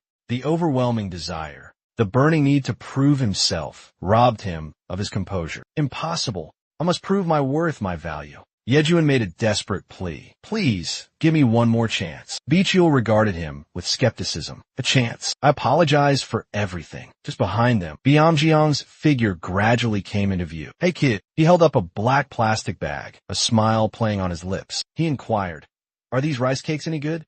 Hearing this, Bichul chuckled with amusement. "That's your last chance, Yaga. And you've gone completely pale with fright." A sinister smile crept across her face. Her eyes, now glowing a vivid crimson, commanded, "That's Cyan's mother. Go kill that old hag for me." John placed the plastic bag down. Ijin's eyes were already welling up with tears. He thought, a final chance? Tears streamed down his face as he choked out, "It's delicious." He thought further. This is a chance I can take without being eliminated. He turned to face John, tears still flowing uncontrollably. It's delicious, he thought. I'm going to kill Cyan's mother. John flexed his arm muscles, a faint smirk playing on his lips as he glanced at Jachel. All right, then that kid will have to come with me. She turned, a smile forming on her face, and thought, it seems this brat still remembers the 3 principles. He still sees me as a threat. Baekdu leaned down, gently patting the boy, and said, we already made an agreement to give him chance. Just follow through with what you've been entrusted to do. She whispered into Aijin's ear. We cannot make any concessions with Shin's mother. She must be eliminated, and Shin must be brought back. Meanwhile, the boy's eyes were welling up with tears. The CEO looked at him. That's right. But can you actually do that? You said those rice cakes were delicious, didn't you? Hearing his words, the boy paused for a long moment. His tears seemed to have dried up as well. If that's the case, how could you possibly harm the person who made them? Finally, Rachel hugged him tightly and asked, so what will Yeren decide? She moved closer to him, reiterating, remember, Yeren, go there and do what needs to be done. She turned to leave, leaving Yeren in Chaewon's care. Before departing, she gave one last instruction. All agreements remain as previously discussed. You must fulfill them accordingly. To prove your own worth.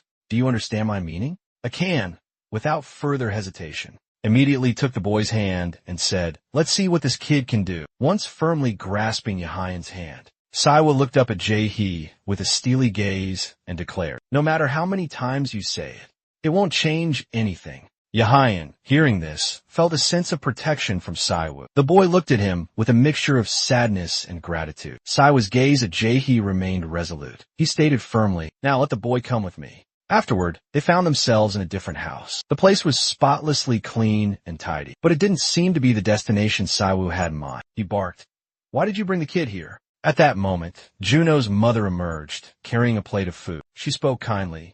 Why would you say something like that? Weren't you going to take care of this child one day?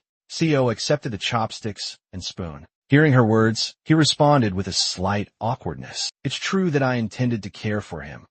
But there's something you don't understand. In this place, this little one is quite dangerous. Before he could finish his sentence, she interjected, all right, you two, just eat. There's nothing to be shy about. Having you both here makes things less lonely for me. She continued, bringing out another steaming hot dish, billowing with fragrant steam. It's truly unthinkable. So, that boy's mother is Soo-hyun's mother. He conjured a mental comparison, picturing Jae-yoon alongside another woman. He rubbed his head, feeling helpless and exasperated, thinking to himself, in a way, Jae-yoon is indeed a mother to both of them. Seeing that Yejuan had worked up an appetite, she said, all right, you two eat your fill. It's getting late. Stay the night and head home tomorrow. Cheon, feeling a bit shy, politely declined. Ma'am, we couldn't possibly impose. Thank you so much, but I've already troubled you enough. He lowered his gaze, thinking to himself, this is an opportunity. I can't let it slip away. She suddenly turned to Yejuan, inquiring,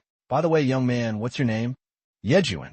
He turned his face away, a thought bubble forming. So much trouble. His inner monologue continued. Whatever you say, this is the first time. Cheon surveyed the spacious and impeccably clean living room. A few fleeting memories momentarily surfaced in his mind. Ivy komito Junior's house. His shoes outside were soaked through. He paused, his attention drawn to something directly in front of him. Cheon stared at the wooden door, noticing something peculiar about it. He inquired, is that Juno's room? Her aunt replied, that's right, dear. Is something the matter? He made a polite request. Would it be all right if I went inside for a moment? Those were the words that slipped out of my mouth before I could even process them. John entered his friend's room. All the furniture was complete, and the room itself was impeccably clean. The belongings were arranged with meticulous order. So this is Heinho's room?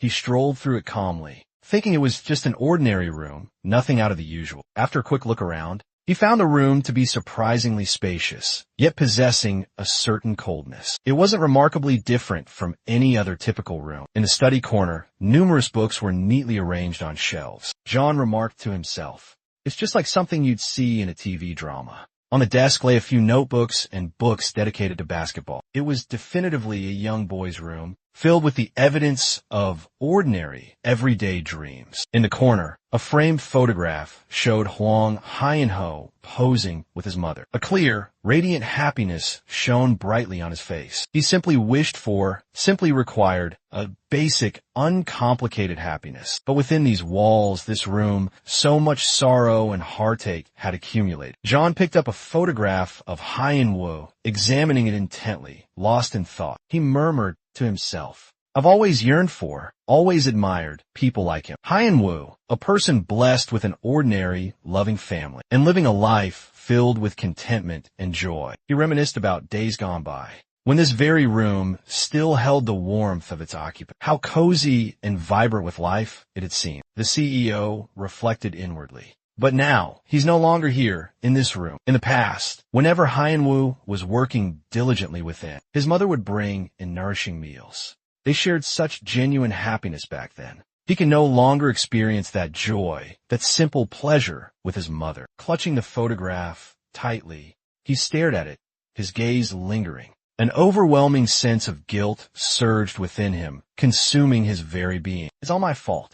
I caused all of this." Outside, Yibyong had finished his meal. "Thank you very much," he said politely. The food was delicious. He thought to himself, with Haiyan-woo absent, this might be the perfect opportunity. His thoughts raced, but he outwardly complimented her. "The rolled omelet you made was absolutely divine." "You mean the egg dish?" Yibyong inquired. "May I ask you something?" She responded cheerfully, "Please go ahead." He reached inside his jacket, as if to retrieve something, and asked, "Besides you, is there anyone else here? I mean, Juno's father, perhaps."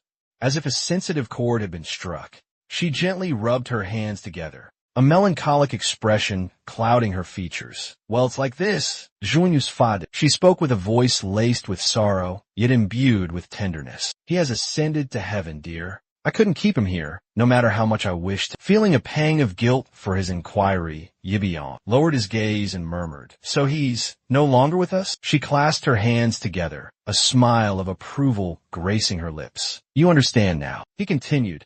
"Your son, Jehun, he can no longer be here with you either." "Ah." Ellen's expression suddenly shifted to one of profound sadness. The boy began to speak words of self-reproach. "One could say, a useless person like me cannot be with any family." Hearing this, she was both worried and perplexed. "What are you saying?" Yu Aijin lowered his head, whispering, "To show the family members my worth. I need to accomplish the tasks assigned to me. I need to prove my value. If I fail to do so, then I'm just worthless trash, fit only to be discarded." The boy continued, his voice laced with despair. "A child like me will never be accepted by a decent family." Hearing this, she slammed her hand on the table in anger, rising abruptly to her feet, her voice booming. "How can you say such a thing?" Her hands clenched into fists, beads of sweat forming on her face. She raised her voice, seemingly intending for Ellen to hear every word clearly. "Family is for love and mutual support,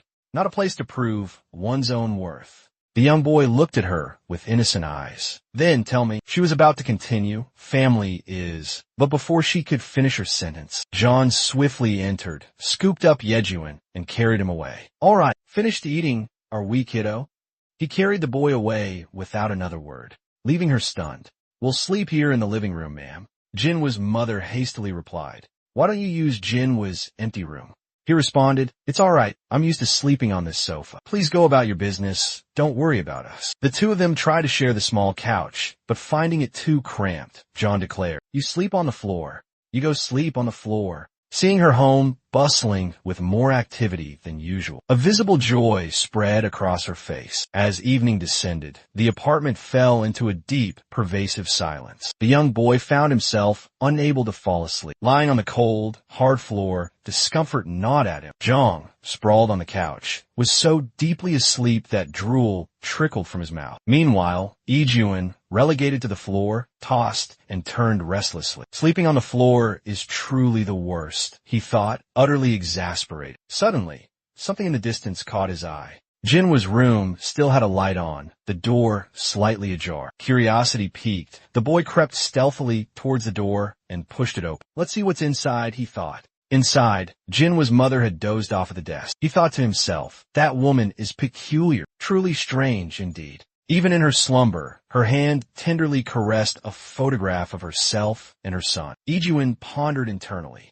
How can she be so tolerant of a useless son like Jinwoo? He recalled their initial encounter, remembering how exceptionally warm and pleasant she had seemed, and to treat a complete stranger, a child at that, with such kindness on their first encounter, such profound generosity. Even before I've had a chance to demonstrate my own worth, just a few days prior, when a mortuary director had brought up, reiterated the matter of personal value, he had stated, "You must become a person of use. A useless child has no place in this family." But Sungo's mother asserted the complete opposite. Family isn't a place where you prove your worth, dear. This caused Lee to question himself. Then what exactly is family? He retrieved the pistol concealed in his trousers, thinking he absolutely had to prove his own value. He aimed the barrel of the gun at her. Though his hand trembled slightly, he remained resolute. A chilling glint hardened his gaze, a silent vow that he would not be abandoned. But suddenly, the lights in the room flickered and died, leaving the boy momentarily stunned. A hand slammed the door shut. "This is the CEO," he announced. Glancing down at Ihan, who was brandishing a gun, he inquired, "Was this the brat's decision?" His gaze, sharp and intense, bore into the boy. "Is that correct?" Chapter 7. Ihan was pointing the gun at Myung-ho. His hand trembled uncontrollably, but he was thinking of proving himself. His eyes suddenly sharpened, hardening with resolve, and he declared, "I have to become the person my family needs." Suddenly, the lights emanating from the room were abruptly extinguished. The hand that had just closed the door belonged to Seo-jun. His grip still on the doorknob. He spoke, his voice laced with quiet menace. "So this is your choice, kid?" He glared at him with malevolent intent. Ihan, clutching the gun, his hand shaking violently, retorted, "I'm just following orders. So stay out of it." He then pointed the gun at Seo-jun. A heavy silence descended upon the room. Inho was bewildered. "Why are there no bullets?" The other, holding bullets in his hand, inquired, "You took that gun from Jae-ho earlier, didn't you, Seo-jun?" He dropped the bullets to the ground and said, "I extracted the bullets while you were sound asleep. Weren't you being rather careless?" There were 15 9mm parabellum rounds, weighing a total of 112.5 grams. "You should have realized the magazine was empty the moment you held it. I suppose you're still just a novice." Un ground his teeth in frustration. Seizing a knife, he immediately charged at Seon. Seon swiftly parried the attack. With a few deft maneuvers, he pinned Un against the door. Seizing the opportunity, Un grabbed the doorknob, poised to escape. The door creaked open, and both tumbled into the room. Juno's mother remained undisturbed, fast asleep. Un, wielding the knife, led the way, with Seon in close pursuit. Un abruptly whirled around to confront him. Juno's mother remained slumped over the table, deeply immersed in slumber. Fearing she might awaken, Seon frantically implored Un, Hey, can you just calm down for a moment?" Un took aim at the sleeping woman, preparing to strike. Witnessing this, Seon grabbed a necktie, rushed forward, and roared, "You little brat." With precision, he wrapped the tie around Ijin's leg. Then, with a sharp tug, he yanked Ijin off balance, sending him tumbling to the ground. Ijin instantly retrieved his knives and slashed the tie, binding his leg.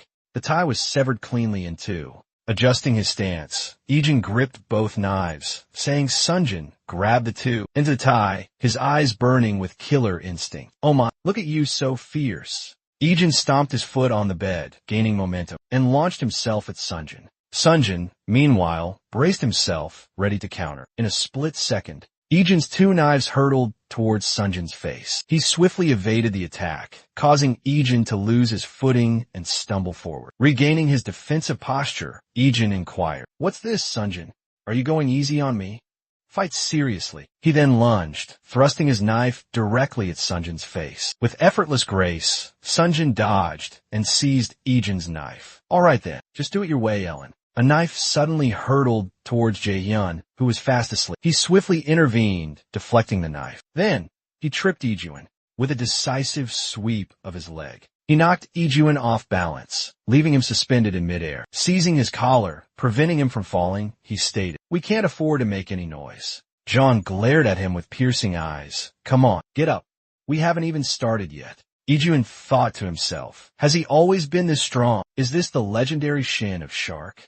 Still holding him firmly, he urged, "Get up, kid. Your attacks are far too predictable." Mid-sentence, something struck John on the head. It was Hyun's mother, wielding a rolled-up magazine. What are these two kids up to? She wondered, puzzled. Are you two having a quarrel? The young man attempted to clarify the situation. Mother, it's not like that at all. She was just asking me. Isn't it? Youngjium, pick up the knife and reflect on your actions. This is my chance. Youngjium thought to himself. Seojun shot him a warning glance, whispering, stop it right now. Then he slung his arm around Youngjium's shoulder, answering the woman with a bright smile. No, ma'am. We weren't fighting at all. This is our morning exercise routine. Youngjium quickly chimed in. That's right. This is just a toy. He glanced at Seojun, an internal struggle evident. There's no way I can win. I can't possibly lay a hand on her. Turning to Shiny, she inquired, exercise, you say? Really? You're not bullying this boy, are you? Seojun scratched his head sheepishly, replying, no, ma'am. We're just having some fun. Youngjium calculated his next move. A direct attack is impossible. She then turned her attention to Youngjium. And you? He stammered, flustered, She continued, her voice soft. You shouldn't tease your older brother so much anymore. Do you understand? We are a family, after all. He was taken aback by their renewed claim of kinship. He blurted out, family? Am I truly a part of this home? Then, she gently stroked his head, a tender gesture, and said, of course. We eat together, we sleep together, we share the same roof over our heads. So, Yujin, aren't you already a member of this family? The boy blushed, a mixture of embarrassment and perhaps a touch of affection at her touch. Shim Daichi observed him quietly. A silhouette stood at the gate of their house. The person pressed the doorbell, their voice calling out, is anyone home? She hurried to open the door, questioning in a puzzled tone. Who could be visiting at this hour? Hyun-ho's mother peered out, asking, who is it? Mary bowed respectfully, offering a polite greeting. Hello, I apologize for the early visit. A radiant smile illuminated her face. I'm Mary, AGA's older sister. You were so incredibly kind to AGA last night. So, I came to express my gratitude. June then queried the AI. So, who's her mother? The AI responded. She claims to be Irene's older sister. She came to take the boy back. He regarded her with an air of suspicion, saying, really? Irene's sister? He slipped his hands into his pockets, strolled towards the door, and inquired. So, Irene actually has an older sister? But what brings her here? Mary replied. I've come to collect Irene. I'm here to take Irene home, and to ensure the safety of that woman. Isn't that the agreement? June approached her, closing the distance. He fired off a barrage of questions. Who ordered the boy to murder her? Mary delicately covered her mouth with her hand and said, please don't misunderstand. That was Mateo's personal request, and you were the one who agreed to it. Seeing this, he pointed at the knife embedded in her thigh. Is that really so? How about you start by putting that knife down? Mary clasped her hands together, a radiant smile illuminating her face. You are remarkably perceptive, precisely as I anticipated. If you agree to cooperate, everything will proceed smoothly. The director clenched his fists, his voice laced with defiance. Really? And if I refuse to collaborate? What will happen then? Yujin dashed forward excitedly, exclaiming, Sister, why are you so late? Everyone turned to look at the boy. Mary knelt down, embracing him tightly, and said, Yujin, I'm so overjoyed to see you. Mu Hyun-ho remarked with admiration. These two siblings seem incredibly close. CEO Lee Jian responded with a hint of irritation. Yes, I get that impression as well. Mary, still holding Yujin, stated coldly, what a pity. You failed. The director must be incredibly disappointed. I wonder if this entire plan will be scrapped. Mu Hyun-ho commented cheerfully. Mary and Yujin's family chose such lovely names. CEO Lee Jian cast a sidelong glance at the two of them. Then he spoke up. Young Yujin, answer Mary. What are you talking about, sister? You've already ruined 7 of my plans. Why are you even surprised? Plans? He scoffed, brushing her hand away with disdain. Your skills are still quite rudimentary at this level. So, you try to win over this family. Mary inquired. Oh, so you're going to use that excuse? He turned his face away. Excuse? It's not like that, Mary. This plan isn't so simple. That woman is protected by the powerful influence of the Seo family. Saiwoo glanced at him and then addressed his mother. Mother, please go inside first. She refused. No, I want to say goodbye to Hyun. Gu Junpyo continued. He may appear somewhat unattractive, unintelligent, and with the facial expressions of a gorilla, but I've faced him before. He's incredibly strong. Saiwoo, overhearing the unflattering description, visibly bristled, veins throbbing on his forehead. Mary chimed in, agreeing with him. I think so too. Your description is spot on. He boomed at her in a commanding tone, precisely as he had anticipated. Go inside first, dear. I have some crucial matters to discuss with these two. Mary spoke up, her voice filled with remorse. I'm so sorry, Ellen. I've ruined your plans. She confessed, then extended her hand towards the boy. But don't worry. A contingency plan is already in motion. Now, let's make our exit. Hearing this, he placed his hand in Mary's. All right. They bid farewell to the mother. Goodbye, mother. You're back, she inquired. Oh my, are you really back? Mary waved. See you later, director. Ellen turned back, urging, Mary, hurry up. He walked with his head bowed, seemingly lost in deep thought. She unexpectedly rushed out of the house, calling after the two figures. Hey, Ellen, remember to come visit again next time. Next time, I'll make egg fried rice for you.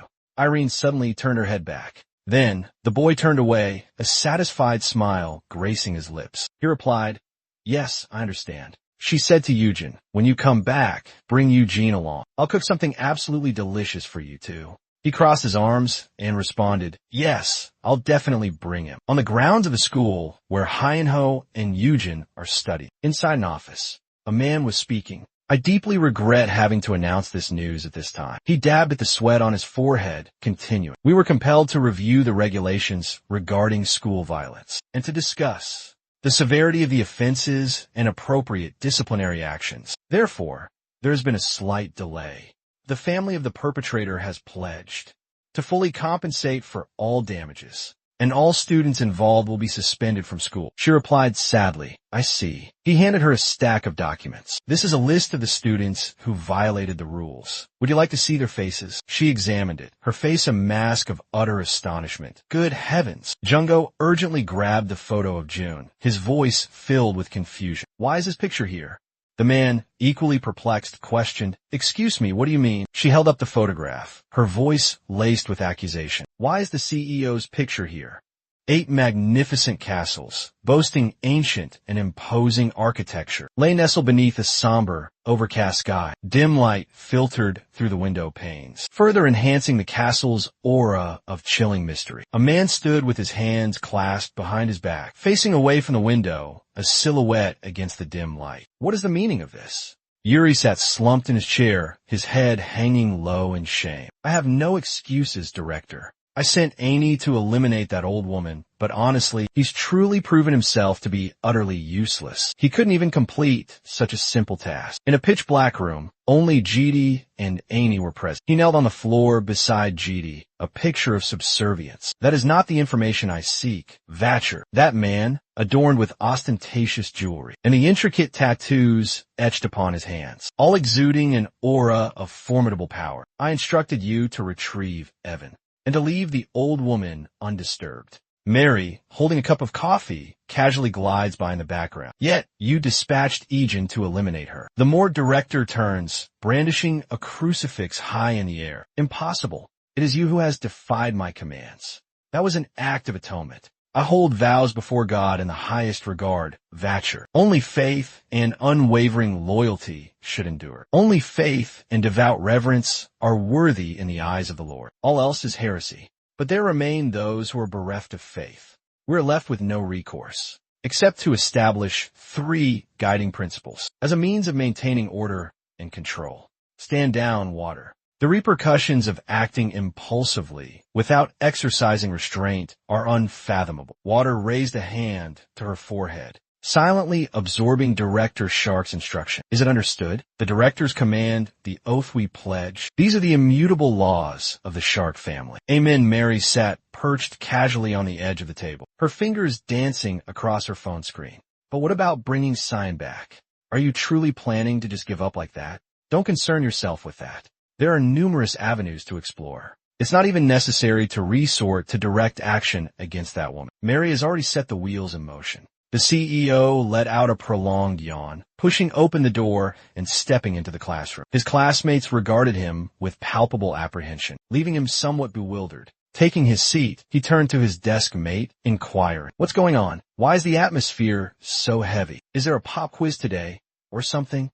His annoyance was palpable. Why was everyone so silent? The student at the desk below him called out, eyes glued to his phone. Park Cheon, is this for real? What? He held up a photo towards the CEO. Let me see that picture. He scrutinized the image intently before asking. This photo is terribly photoshopped. What the hell is this? Where did you get this? At Park Cheon's question, the other three could only exchange nervous glances. The three of them spoke in unison, their voices grave. We're sorry. We apologize to the CEO. We were wrong. We've been wrong all along. Park Cheon was bewildered by their sudden confession. They claimed that the truth was Reset had been utterly defeated by him, left completely humiliated, and that he'd been acting like his servant. What? A servant? He held up the photo for Park Cheon to see again. This rumor has already spread throughout the entire school. Word is that Jo Seop is terrified of you and has to grovel before you. Do they actually believe this utter nonsense? In this photograph, you're seen laughing and joking with guys covered in tattoos. They're even claiming you're close friends with these gangsters. This has gone way too far, and they're saying you ordered Logic to take care of that kid Hein-ho too, John. With a bewildered expression, he retorted, what utter rubbish are you spouting? That's not true. I never did that. Hein-ho isn't like that at all. The guy from the desk below approached the director. He placed a hand on the shoulder of his deskmate. Director, you're so cool. But wait, he whispered menacingly. This is my spot. What do you want? Do you want to end up like Hein-ho? John brushed his hand away dismissively. He replied with a sly smile. I really didn't want to show off, you know. Are you unaware of my hidden power? Step outside, and I'll tell you everything. Every eye in the classroom turned towards them, faces etched with fear and apprehension. Park Seo-jun also turned, witnessing the entire scene unfold. Reaching the classroom door, he paused and casually asked, by the way, do you smoke? I don't. Why the sudden question? After Park Seo-jun departed, whispers and murmurs rippled through the classroom, centered on him. I always thought Park Seo-jun was this aloof, unapproachable person. Well, even heroes have their moments of vulnerability, I suppose. In a secluded corner, away from the usual foot traffic, Park Seo-jun sat on a bench, chin resting on his hand, his gaze fixed on his phone, muttering to himself. So, this photo was circulated in the group chat early this morning. Precisely. The phone's display showed a conversation thread revolving around his picture. First, he sent the picture and said a few words. Is this for real? Unbelievable. Simply unbelievable. 20 people left the conversation, but afterwards they also left the group. Park Seo-jun stared intently at the screen. He furrowed his brow in contemplation. Could this be a ploy by the Cha family? But why is this happening? He raised his head, addressing them directly. The ones I oppose are not a bunch of kids like you. So, make sure this doesn't escalate any further. The classmates looked at June, bewildered and uncertain. We and June are a team. Don't worry. Just tell us what to do, June. Hein-ho's mother was surprised to see him there, June. Murmurs and hushed conversations rippled through the principal's office. The principal's office. It wasn't June. Hein-ho's mother couldn't believe what the principal had just uttered. Sensing her disbelief, he promptly handed her his phone, displaying a photograph. That child is a friend of Hein-ho. There must be some kind of misunderstanding, madam. I also have a picture like this. He's already quite well known among the students. There's also testimony that he associates with a friend named Logic. I'm quite concerned to have to say this, but I believe this child, June, is the true mastermind behind it all. Hong-ho's mother was stunned into silence after hearing the principal's words. It can't be. On the table lay June's file. For what I understand, the principal continued. Contacting June's parents has proven exceptionally difficult. It appears this young man has not received a proper upbringing at home. In my experience as an educator, a child like this is highly susceptible to falling astray. Therefore, madam, I would advise against placing too much trust in this boy. June, with his backpack slung over his shoulder, muttered to himself as he walked. I wonder if this will be enough to quell the rumors, at least partially. Those guys are surprisingly naive. Did they actually fall for it? Unbelievable. He halted, his gaze fixed on a figure lurking behind a wall. You said your name was Mary, didn't you? Realizing she'd been discovered, Mary stepped out of hiding. She flashed a bright, disarming smile. I thought I was being incredibly stealthy, but it seems my efforts were in vain. Seo-jun responded with an air of indifference. If you're truly trying to disappear, You should have gotten rid of that lingering coffee scent first. It's the exact same aroma from Hein-Ho's place the other day. Mary retorted with a touch of sarcasm. Oh my, even in a time like this, you can still distinguish other people's scents? I'm a little bit hurt. Seo-jun glared at her with irritation. What do you want? Why would you do this? This kind of behavior only serves to complicate things for everyone else. You seem to be enjoying this, aren't you? I am. My opposition isn't some small-time punks like you. Seo-jun was rendered speechless by Mary's blunt words. Mary crossed her arms, resting her chin on her hand, and continued. So how does it feel? I've made you the #1 big shot at school. What? Wait, what? I don't find any of this amusing. Besides, I'm already notorious enough. I didn't need to become a target. How was it? She covered her mouth with her hand, giggling softly. No, not that. The cold, judgmental stares of your peers. Or those eyes brimming with betrayal and disdain. Aren't you fond of them? June scratched his head thoughtfully. I'm not surprised by Mary's antics. Oh, that's right. That photograph was her doing, wasn't it? How was the trick? Pretty skillful, wouldn't you say? She beamed, as if basking in the praise of her accomplishments. It was passable, but I was surprised by its clumsiness. Isn't that enough to fool everyone, though? Mary gestured with her hand. 10 points. Tight schedule. Limited resources.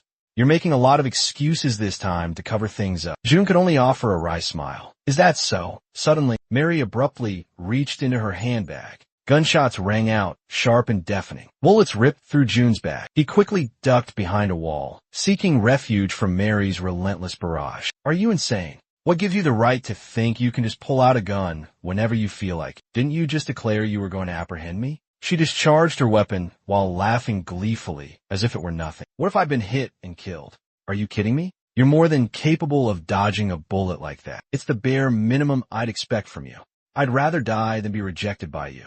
Mary stood in the alleyway between two buildings. She couldn't see Jean anywhere.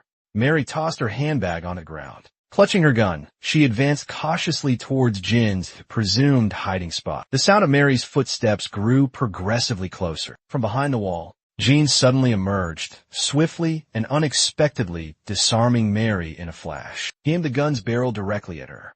Jean forcefully shoved Mary against the wall. Simultaneously, she lashed out with a kick aimed at Jean. He parried Mary's kick with his arm. The knife flew from her grasp as Mary swung the blade towards his hand. Jinwoo used his hand to firmly grasp both of Mary's hands. Is this all you've got? Is the morgue truly finished? With one hand, he slammed Mary to the ground. Jinwoo looked down at Mary, his voice laced with disdain. I guess you didn't foresee this outcome. Hearing this, Mary erupted in laughter. She stared at Jinwoo, retorting, "You're dead wrong." A voice echoed, causing him to freeze in shock. "Jinwoo, what are you doing? What do you think you're doing?" Park Jinwoo. Her gaze locked with Jinwoo's, filled with disbelief. "You shouldn't be doing this. You're Hyenwoo's friend." Seeing the situation unfold exactly as she had planned, Mary grinned with satisfaction. Jinwoo was completely caught off guard by Hyenwoo's mother's presence. "Were you really the one who attacked my Hyenwoo?" she asked, heartbroken. The scene flashes back to the moment Hyenwoo's mother first saw Jinwoo. He hastily began to explain. "It's not what you think, Mom.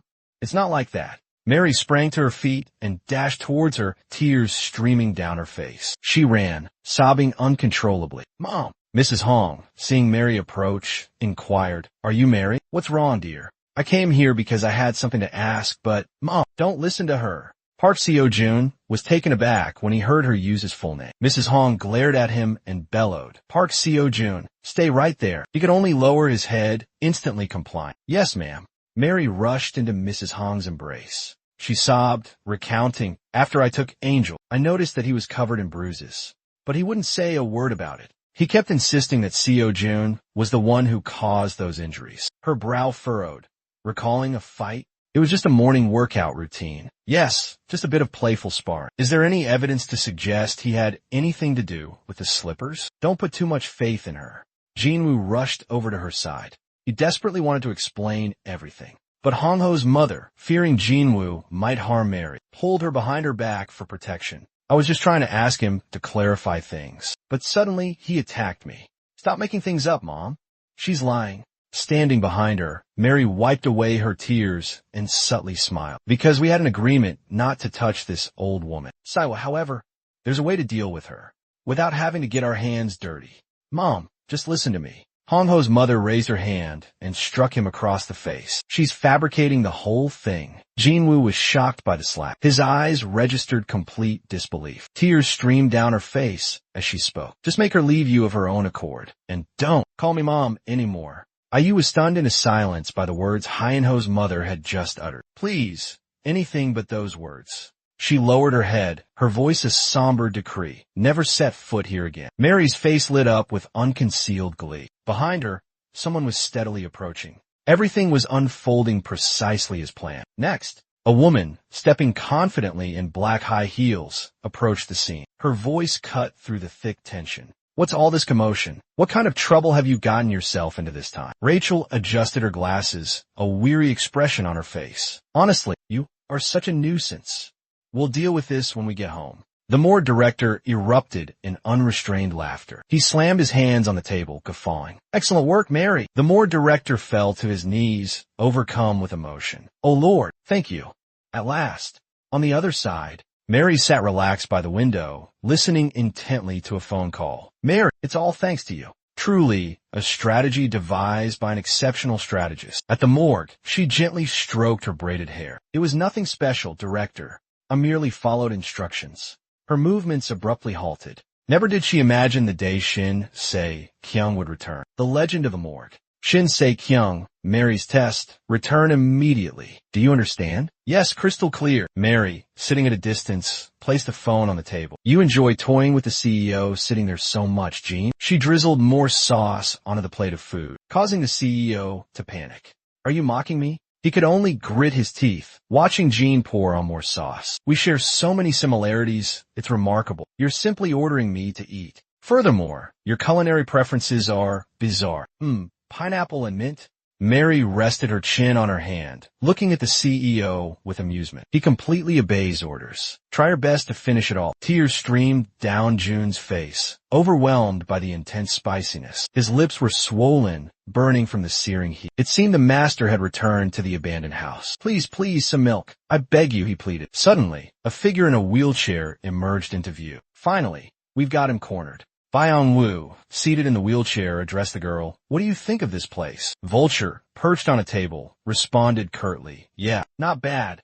Not bad at all, right? This is the most expensive penthouse in the area. Hearing Byung-woo's voice, a sudden thought struck Jun. That voice, it sounded incredibly familiar. Byung-woo observed him with a look of amusement and satisfaction. But it doesn't matter.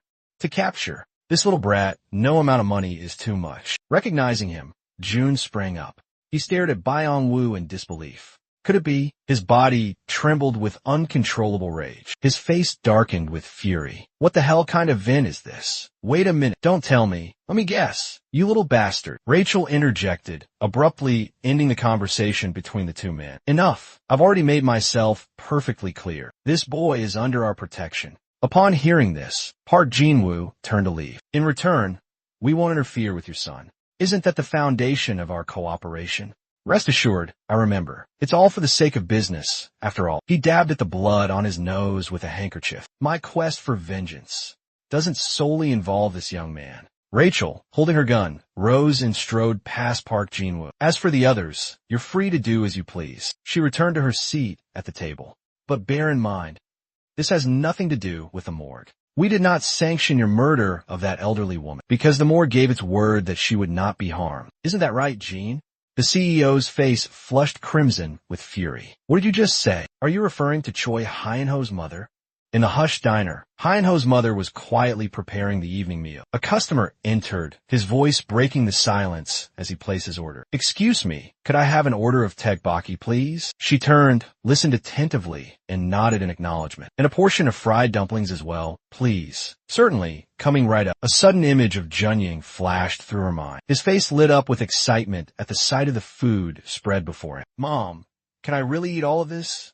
The customer, enticed by the tempting array of dishes, added to his order. That looks delicious. I'll have some of that too, please. Okay, it'll be right out. A shadow of sadness flickered across Hyunho's mother's face. Involuntarily, the memory of Junying assaulting Hyunho resurfaced, flooding her mind. She squeezed her eyes shut, whispering to herself, that boy, he's a terrible person. He's the reason Hyunho is in this state. Lost in her thoughts and distracted, Hyun-ho's mother accidentally cut her hand. She bent down, wincing in pain. Her face was contorted in pain. A customer, seeing this, rushed over to her. "You seem to be bleeding. That's a lot of blood. Are you all right?" Through her tears, she replied, "It's fine. It'll stop soon." From his back pocket, the man pulled out a small dagger. "Oh, is that so? That's good," Byung-woo said. "Don't worry about the consequences." As he raised the dagger to stab her, a phone rang. Hoon-ho's mother. "My business partner will take care of everything." "Yes. Hello." Her eyes widened. "Really?" Upon hearing the news, Hoon-ho's mother rushed out. She left the bewildered customer in the restaurant. "Please, eat your fill. Don't worry about the bill." Where did she suddenly go? Tears of joy streamed down her face. "My son!" Hoon-ho's eyes slowly fluttered open. A doctor standing beside him asked how he was feeling. "My son is awake." "Hyun-ho, are you awake?" Hyun-ho sees the doctor and tries to speak. "It might be a little difficult to talk right now." "Don't push yourself. Do you know where you are right now?" The doctor asks Hyun-ho. "Do you remember anything before you passed out?" "My memories." The boy remembers what happened. "I yelled at Mom. Mom apologized to me. Even though it was my fault, I should have apologized to Mom." Hyun-ho sobs, calling for his mother. "Mom, Mom, where are you? I want to see you. Mom." A woman bursts through the door, frantically calling out, "Hyun-ho." She rushes to Hyun-ho's side, anxiously checking on him. "You're awake?" "Excuse me." Blood flows continuously from a knife wound. Blood covers her hand. Hyun-ho grabs her hand. "Mom, I'm sorry. I was wrong." Hyun-ho's mother sobs, her heart breaking even more. Outside the door, the suspicious guest from earlier was secretly observing from inside. He made a call to report the situation. "They're together. Should we take this opportunity to eliminate them completely?" "No. Hold your position and await further instructions." Mission postponed. On the other end of the line, Myung-woo spoke into his phone. "There's been a change of plans." Beo-tul violently shoved her chair forward. She gritted her teeth in fury. "How dare you?" "You dare." Chaeyeon was restrained by Byung-woo's subordinates. "How dare scum like you kidnap my Shin?"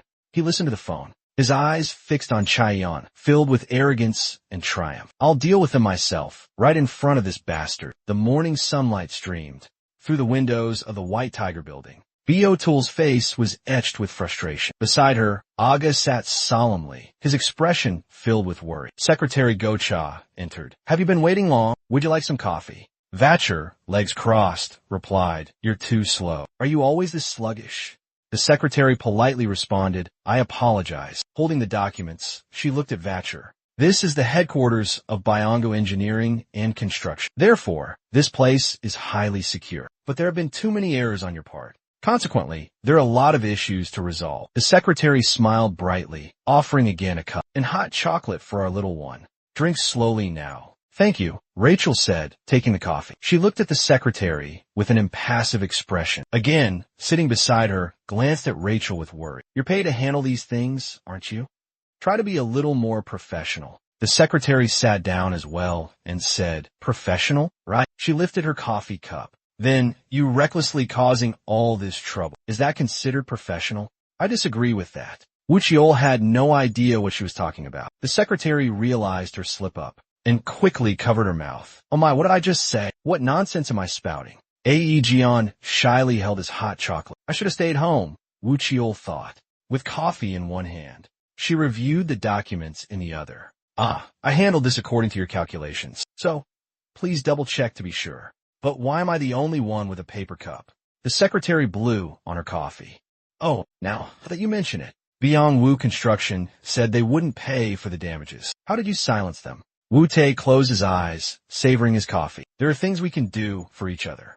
It's called professional cooperation." She stared into her coffee cup, her face flushed from the heat of the cup. "So if anything goes wrong with the biodome construction, it won't have anything to do with us, right?" Kong Jin, sitting beside her, glanced at Co. Ji-woo surreptitiously. "But you should be careful."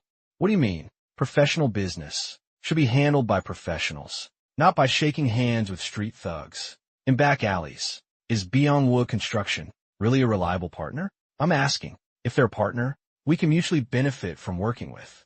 Co. Ji-woo's mind flashed back. She gripped the arms of her chair tightly. Co. Ji-woo grabbed a chair and threw it at the thugs. Co. Ji-woo held a gun, blood splattered on her face. She said furiously, "How dare they? Did they think they could take me down?" The truck sped down the road. Byung-woo tilted his head and spoke. I seriously can't believe it. In front of him, Seo Eon was tightly bound. So pathetic, useless without those commands. He stepped closer and grabbed Seon's hair. So you're just a lab rat. You can't do anything without being told to. What a fascinating principle. Like brainwashing. What? Does having your hair pulled hurt? Byung-woo smirked and turned away. This gives me a wonderful idea. I've thought about this before. I'll buy you and give you an order. Strangle that old street vendor. He burst out laughing at his twisted thought. It would be quite the show. Byung-woo clenched his fist. No, not yet. Don't give me that look. I haven't even started yet. He leaned in close to June's face, his voice dripping with malice. Listen up, June. I'm going to tear that old hag and her son to shreds, and you'll be forced to watch, unable to do a damn thing, completely powerless, because you can't use your powers without an order. June's eyes, sharp as blades, locked onto him. So shut your mouth and wait. Your turn will come soon enough. I warned you. Next time, I'll make sure to slaughter them all. Bright fluorescent lights illuminated the hospital room. Hunho's mother was peeling an apple. Hunho noticed a cut on her hand and asked with concern, Mom, did you cut yourself? Hearing her son's question, she quickly waved her hand dismissively. Oh, it's just a little scratch. It's nothing, dear. Hunho grumbled, sitting up in bed. She immediately stood up, her face etched with worry. You always say it's nothing. I'll get you a Band-Aid. Stay in bed, Mom. To ease Hyunwoo's worries, she decided to compromise. It's okay. The doctor said I could move around a bit. Understood. I'll just get a Band-Aid. So stay put. Hyunwoo's mother stepped out the door, closing her eyes and muttering. Just like his father, stubborn as a mule. The hallway outside was dark and eerily silent. Why is it so dark? She wondered aloud. She glanced at the brightly lit information desk, but it was deserted. Is anyone there? Suddenly, behind Hyunwoo's mother, a figure materialized without her noticing. Where is everyone? The assailant swiftly incapacitated Hyunwoo's mother, sending her collapsing at his feet. That's the first one. Assistant O stood nearby, issuing orders. Get this woman in the car first. This is fun. You really are helpless, aren't you? The hospital room door abruptly swung open. Hyunwoo turned towards the door, about to ask his mother, what took so long? Instead, Byung-woo's father appeared in the doorway. Yes, it has taken quite some time. But I finally get to see your face. You're Hyunwoo. He eyed Byung-woo warily. Who are you? I am. He introduced himself. Immediately, a throng of bodyguards surrounded him. Logic's father. Byung-woo glanced at Hyunwoo's broken leg. Our Logic did a terrible thing to you. I apologize. He tapped Hyunwoo's cast lightly, causing him to flinch in fear. That must have hurt quite a bit. This is why I always tell him. Efficiency is paramount in our line of work. If you leave a victim lingering like this, you have to redo the job twice. Quite troublesome, isn't it? Hyunwoo was consumed by terror as he listened to his words. A pair of high heels clicked against the wall. I have to admit, that woman from Biko Human Resources was absolutely right. Go Ishin carefully aimed from afar. There's no need for mercy when dealing with this kind of person. The grappling hook of her gun latched onto the upper frame of the hospital window. The faint sound alerted a guard. She swiftly used a rope, catching the guards off guard. Go Ishin kicked the window, bursting into the hospital room. You bastards, you dare. She roared. You dare steal my money and then stab me in the back. Byung-woo smiled when he saw her. She actually came. Go Ishin's movements were incredibly swift. She swung the sword, slashing at a guard's leg. The guards attacked her in unison. Go Ishin slashed one across the chest. An arm clamped around her. The man laughed triumphantly, shouting to another with a knife. Got her. We got her. Rachel lowered her head, smirking. You like catching me so much. She let out a sharp laugh. She headbutted the man holding her with brutal force. He howled in pain. Quick as a flash, Rachel grabbed his collar. She flung him into the remaining guards. Rachel unleashed a devastating kick, sending a man flying through a window. A guard scooped up Hyunho. What are you doing? Take care of the kid and stick to the plan. The guard carrying Hyunho and Byung-woo made a quick escape. Assistant Oh watched coldly, holding back the remaining men. She flicked her bloodstained knife. Think you can get away? I'll ask one more time. Where is Seo Jean, you bastards? Assistant Oh snapped her fingers. Has she arrived? The door bursts open. Inside, a large group of bodyguards stands at attention. Rachel eyes them, knives glinting in her hands, encircling her. What's with the crowd? Rachel sneers. Are you all a bunch of insects? One of them is even carrying a chainsaw. Rachel calmly removes her coat. Bring out the big guns, huh? Underneath, are 2 handguns. Then I guess I'll have to play along. She aims the guns forward. Rachel unleashes a barrage of bullets. She looks at the bodyguards, as if they are mere insects to be exterminated. Come on, bugs. The wounded men scream in agony. Rachel smiles triumphantly. Assistant O stands beside her, enjoying the carnage. The CEO glares at him with hatred. Assistant manager O shot Rachel in the thigh. Blood gushed from her leg. Hidden inside the plaster cast was a pistol. He held the pistol, a smug look on his face. Next time, I'll aim for your head. Shion bit through the rope gag. So you were planning to kill her? Assistant manager O turned to him. Shion punched him square in the face. It was a complete surprise. Assistant manager O stared at him in disbelief. How dare you act on your own? Shion glared back. Have you forgotten? I'm with the morgue now, and you just threatened and announced you'd kill a shark's trainer. Beitarayan looked at Shion, stunned. That's the third principle. Those who target the sharks are considered a threat. Shin stepped forward aggressively. I'll handle this. A murderous glint flashed in Chion's eyes. The shark's multi-purpose special forces weapon project, codename Shin. Park Jin-cheol is currently affiliated with the morgue. Shin walked towards a group, his voice ice cold. I'll take care of this. A man in black suddenly launched a surprise attack from behind, trying to scurry away like a rat. Kid, Shin swiftly intercepted the man's hand. He tightened his grip and delivered a devastating punch. He offered a gentle suggestion. Hold on tighter. The man clutched his bloody mouth, wailing, My teeth. My teeth. Shin quickly followed up with a kick. He complained, all that fuss over a little toothache? It's not over yet. He landed a final, critical blow to the man's head. V-Turret sniped down a few more surrounding enemies, thinking to himself, now then. Shin has no parents around to make requests of him. There's no one he needs to protect. The only reason Shin keeps fighting is simple. It's for himself. To protect himself. Does he have feelings for me? V-Turret blushed at the absurd thought. Meanwhile, Shin continued to be surrounded by the men in black. An enemy swung a weapon from behind. The boy nimbly ducked. He immediately retaliated with a swift kick, taking the man down. Too many. I need to find something to use as a weapon. He rolled out of the encirclement. The men in black pursued him relentlessly. He's getting away. So fast. You little brat, where do you think you're going? One of the men in black cackled. If you come quietly, I'll make this easy on you. Suddenly, a syringe plunged into his eye. My eye. My eye. A hand, clutching the syringe, smirked sinisterly. I've been going easy on you. But now, he jumped onto a table and launched the syringes towards the men in black. One reckless man yelled, If I catch you, I'll tear you apart, he roared. Jin Young swiftly took him down, sending him sprawling to the floor. The surrounding thugs froze, their actions suspended midair. No one dared to make a move. From a distance, a man in black grabbed a chainsaw and bellowed, Hey, get out of the way. A manic grin spread across his face. I'm gonna cut you in half, you little punk. Jin Young bolted, shouting urgently, No, wait, hold on a second. The man in black pursued him relentlessly. Stop right there. Isn't a chainsaw a bit much? Jin Young called out. Stay where you are. The man in black roared, still in hot pursuit. With a surge of adrenaline, Jin Young shoved a hospital bed towards the pursuing figure, tripping him. The chainsaw's teeth grazed Jin Young, narrowly missing him. The man in black landed on the bed, quickly bound and restrained by Jin Young.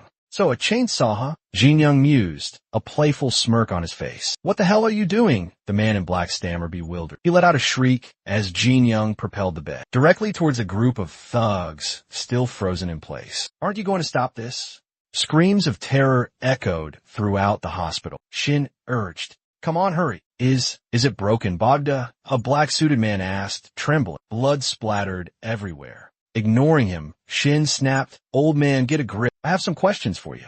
He shoved the needle towards the man's face. Where? Did you take Hyenho's mother? Just then, Vattel arrived. Looks like you're done here. Shin glanced at the men Gentle had efficiently dealt with. I kind of went overboard, Shin admitted, so most of them got away. And they took someone. I'll go after them. Vattel interrupted quickly. Chase after them? What? You seem to be misunderstanding something. We're not fighting to save that woman. They wanted to kidnap you, a treasure of the House of the Dead, a valuable asset of the House of the Dead, and I acted solely to bring you back. You're an indispensable member of the House of the Dead. You used your own strength to protect me, didn't you? That's why I brought you back. I eliminated all the enemies, and now everything's resolved. It's time to return to the House of the Dead. Shin finally spoke up. You're misunderstanding. He knelt down at Seo Juhyun's feet and said, "All of this was for you." Seo Juhyun gasped, "Huh? F for me," as she removed the bandage. Shin spoke, just as she had once said, "I used my strength to protect you. I've never done that for anyone else." Woo Tur asked in surprise, "For me? Really?" He replied as he bandaged the wound on Woo Tur's thigh. "They dared to touch one of our own, a member of discipline. I couldn't let them get away with it. Scumbags like these cannot be forgiven. We must hunt them down and eliminate them. Make them suffer if they dare set foot in this morgue again." Vulture's face flushed red, riled up by Shin's words. He quickly regained his composure, then spoke with a slight embarrassment. "Well, that's the best course of action anyway. Go get him, Vulture." She cheered internally. "You're the best. You're amazing, Shin." Shin smirked inwardly. Hook, line, and sinker. She bought it.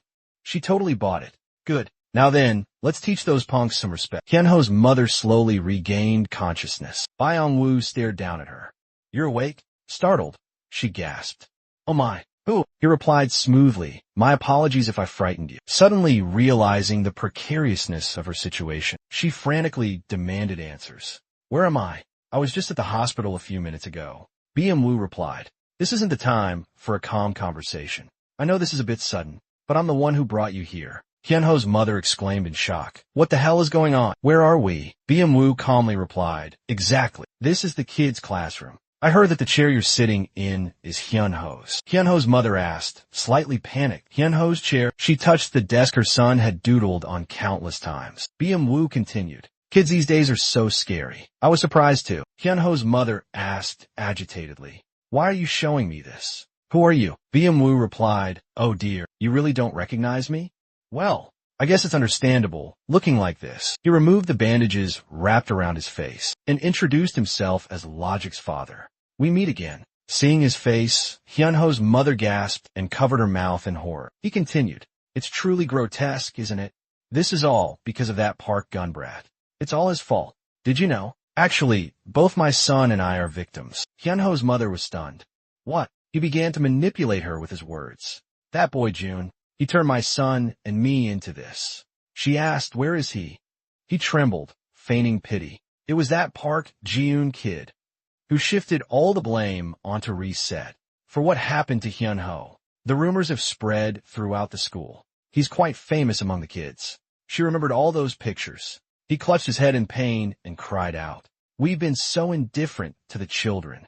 Now I understand why he fell out of his wheelchair. Finally, I understand." Hyunho's mother witnessed the scene and rushed over, frantically asking if he was okay. She was stunned when he said, "I will take revenge, because I couldn't protect my son. This is my way of atoning." Hyunho's mother helped him up. She said, "We have to atone for our children, but to seek revenge, we need to report this to the school, so they could take appropriate action." He said, "You're so naive. Do you think it will do anything?" "The school won't do anything." Even when Hyunho jumped from this window, he started attacking Hyunho to provoke her. "We can't let that brat run wild. We can't just let him do whatever he wants. If we keep letting him get away with this, he'll never stop." He pulled out a knife, slammed it into the door, and declared, "Do you understand?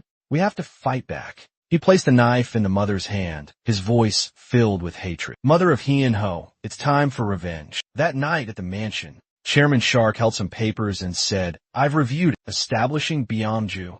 Chairman Shark turned to look at him. An organization with no background in Korea dares to target Cheon without knowing their place. Inside the school, a voice crackled from the walkie-talkie. "This is an order from Rachel." She showed no emotion as she continued to listen. "Everyone, observe your surroundings." The voice continued, "They will pay a heavy price for daring to touch the property of the funeral home executive director. This will be your first mission. Unleash your full potential. Punish the heretics and bring down judgment upon them." Vulture smirked at the order, while Mary's eyes gleamed with excitement. Aegon, standing beside them, maintained a stern expression. "The hammer of judgment will make them atone for their sins." The radio went silent. He turned to Vulture. "I think I left my earpiece on the table." They stopped and stared at Cian.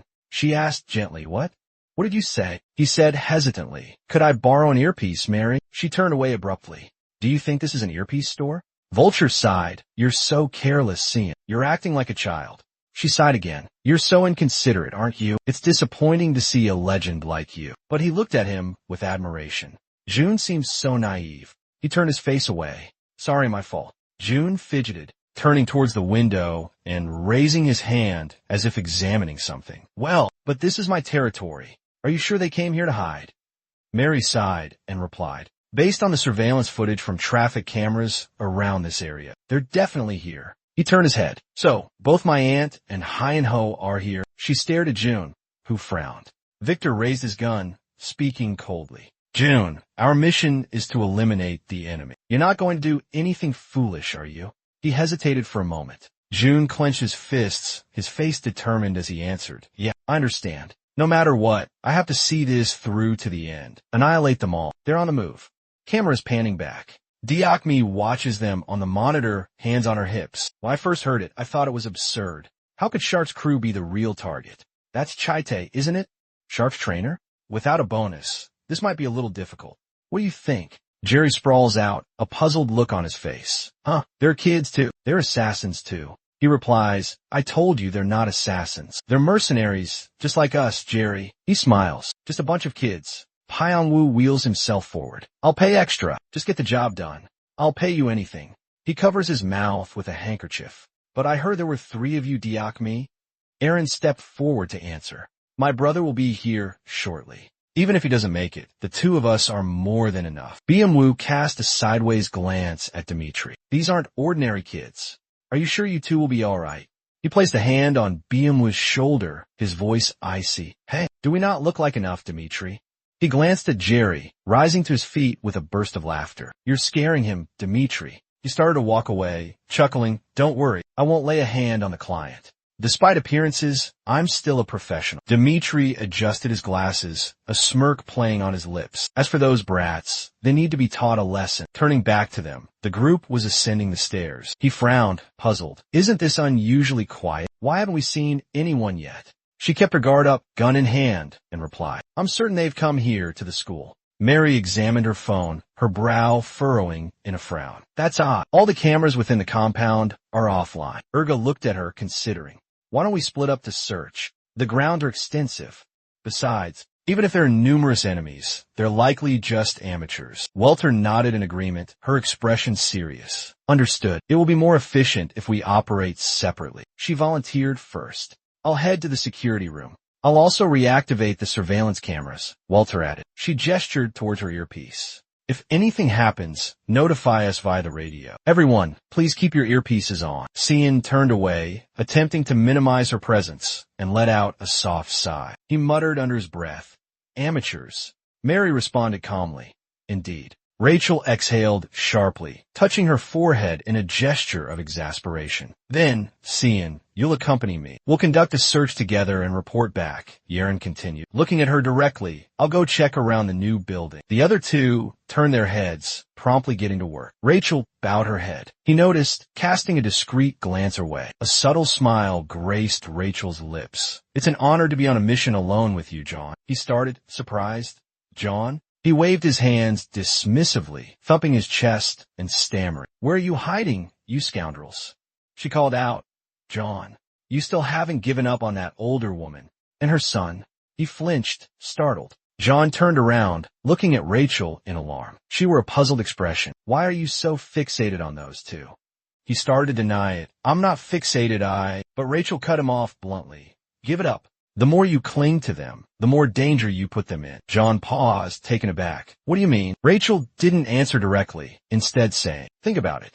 They're just ordinary people. And yet in just a few short days, they've become targets of the butcher's house, and was even kidnapped by those imbeciles. She leaned in close to him, her voice a low whisper. Do you know why? If you just use that brain of yours, the answer is quite simple. That family would have continued living their ordinary lives if it weren't for you.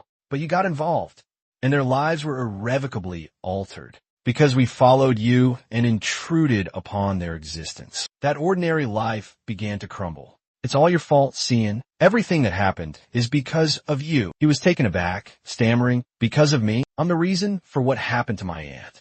And Juno, Byamchiol placed the gun on Yun, he coldly replied. That's right. So just give up, Cian. The only place you belong is in a morgue. he suddenly noticed Cian shove her aside, yelling, "Get down." A bullet whizzed past where they had been standing. He held up his gun. "What the?" "You noticed. Sharper than I thought, kid."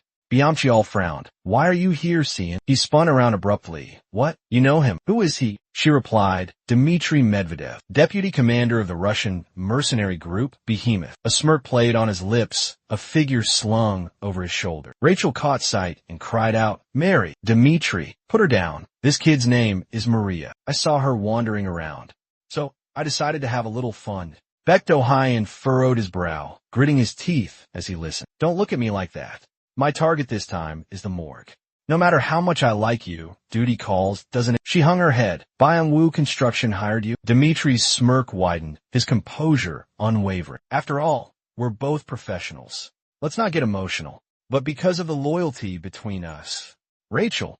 She clenched her jaw tightly. He licked his lips, adjusting his glasses. "I'll let it slide if you agree to go on a date with me." Rachel charged forward furiously. "Get out of here!" She unleashed a barrage of gunfire. Dmitry dodged with impressive agility. He leaned into a counterattack, returning fire. Rachel took cover, swiftly reloading her weapon. She cocked her gun, a frown creasing her brow. "They even hired you for a whole 3 minutes. This is escalating beyond a mere nuisance." Bektohayan leaned in for an attack, declaring, "Watch closely, Cianwo. This is the world where you're inferior to that woman, so just give up." She spun around, only to find empty space. "He's not here." Dmitry ejected his magazine. He inserted a fresh one and chambered around. Dimitri's lips curled into a smirk. "Just as I anticipated, you truly are a fiery woman.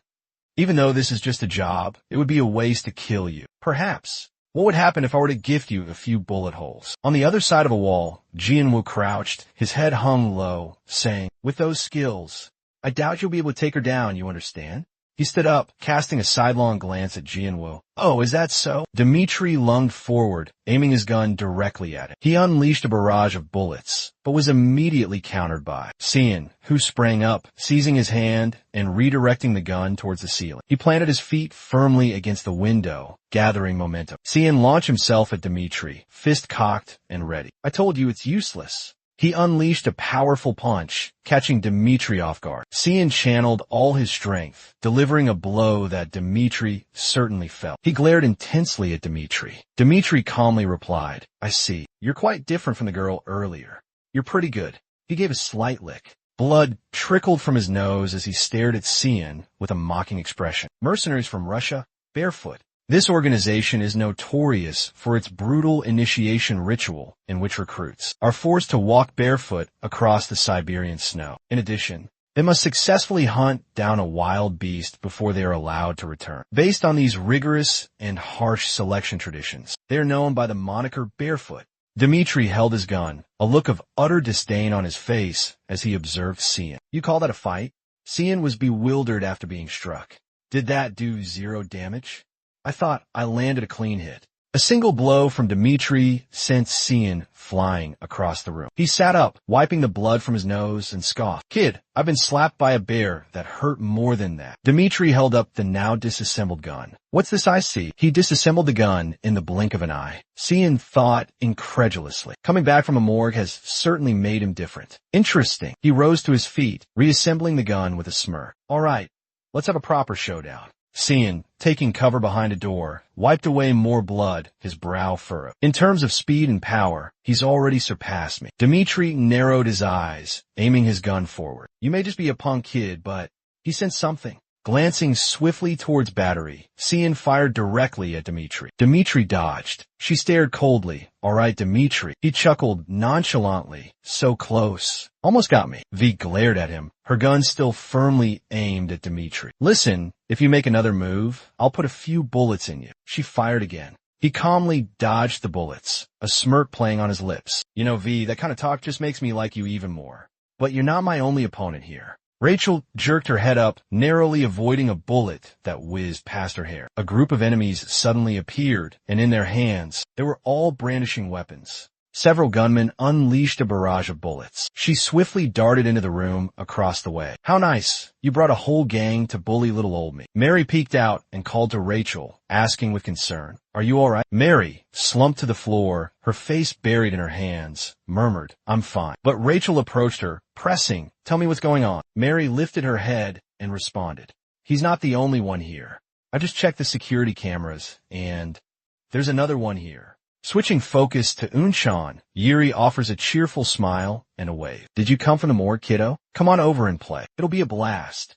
Unshan regards him with caution and suspicion. Yuri maintains her smile, her voice soft and enticing, right? Her hand moves to unlock her bag, turning towards Jaeul's side. A large crowd surrounds them. Dmitri observes Jaeul with a mocking gaze. Being a beauty certainly has its perks. With so many admirers, she is currently being supported by Jaeul, leaning against him, and can't help but mutter, "Damn it." Cian, from behind, leans on a table and rises to his feet, saying, "Rachel, if another one of those guys comes looking for Unshan, he'll be in serious danger. Leave this guy to me." He turns back, a smirk playing on his lips. Oh. He takes a step towards Dmitri, his right hand clenched. "I need to return the beating I received earlier, don't you think?" She panics, exclaiming, "No, don't underestimate him." A gunshot rings out from behind Jaeul, firing straight at the desk in front. The thug smirked, raising his gun. "Looks like I missed." She unleashed a barrage of bullets, mowing them down. The struck goons crumpled to the ground, clutching their wounds and screaming in agony. Without turning back, John reassured her, "Take Mary and go ahead. I'll follow behind."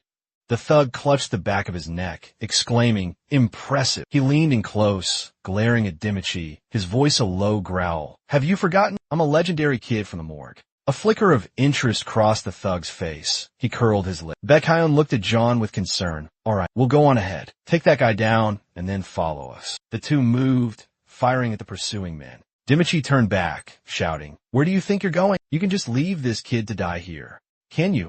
He seized the moment. When the thug was distracted, launching himself forward, Dmitri, caught off guard, tried to protest, "Don't leave me like that. Wait for me." Before he could finish a sentence, John delivered a powerful punch straight to his face. Dmitri remained unfazed, his hand clenching into a tight fist. His face darkened with fury as he launched a powerful punch. Gritting his teeth, he swiftly dodged the incoming attack. Demiki's brow furrowed, his voice laced with a chilling coldness. "Hey, brat. I was talking. How dare you? Looks like you're eager to meet your end sooner than expected." John clutched his arm, his face contorted in pain. His body is truly as hard as steel. My punch barely scratched him. Dmitri unleashed another devastating blow. He was sent flying toward the desk, crashing down with a shattering impact, his head striking hard. Fresh wounds piled upon existing ones. John's teeth ground together audibly. "I clearly blocked that punch, so why am I bleeding?" He used the disassembled parts of the gun as a weapon to attack me. "What?" Dmitri licked his lips, his eyes narrowing, holding the disassembled gun. "Satisfied? Did the bleeding catch you by surprise?" He looked at Dmitri with disdain. "Hey, old man, playing dirty at your age." Dmitri shrugged, replying nonchalantly, "It's all part of the strategy, pure experience." John, unconcerned, retorted provocatively, "He's just playing dirty." "Strategy?" Vatcher questioned. "It's just because I don't like that old geezer. Because I don't like that old man." Dimitri's face froze.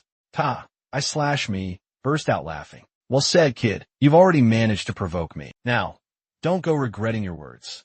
He reached out and grabbed a handful of pens. "Looks like this old geezer doesn't appreciate the truth, does he?" I mentioned to CR, and he immediately lost his temper. He let out a low growl, a sound of simmering rage. Dmitri tossed the gun aside, lunging towards John. "If it's a challenge you want, I'll gladly oblige. Let's see who comes out on top." He threw a punch straight at John. John raised his arm, parrying the blow. Seeing this, Dmitri laughed derisively. "Are you trying to make a fool of me, boy?" No sooner had he spoken than John was sent flying backwards by a powerful blow. Dmitri glanced down at his arm, where John had managed to embed 2 pins. Blood welled up from the wounds. A cruel, mocking smile twisted his lips. Dmitri drew his pen, a smirk playing on his lips. Pathetic. More accurately, what can a milk-toothed brat do to me? Cian sat up, brow furrowed, teeth teeth gritted in thought. He's gotten faster. Demichi continued his offensive preparation. Let's see if he can block this one. Before he could finish, Cian flung his jacket towards Demichi. With one hand, Demichi swatted the jacket aside, while the other crushed the two pins, muttering a curse. Damn brat. When he finally pushed the jacket away, Cian was nowhere to be seen. The door beside him was slightly ajar.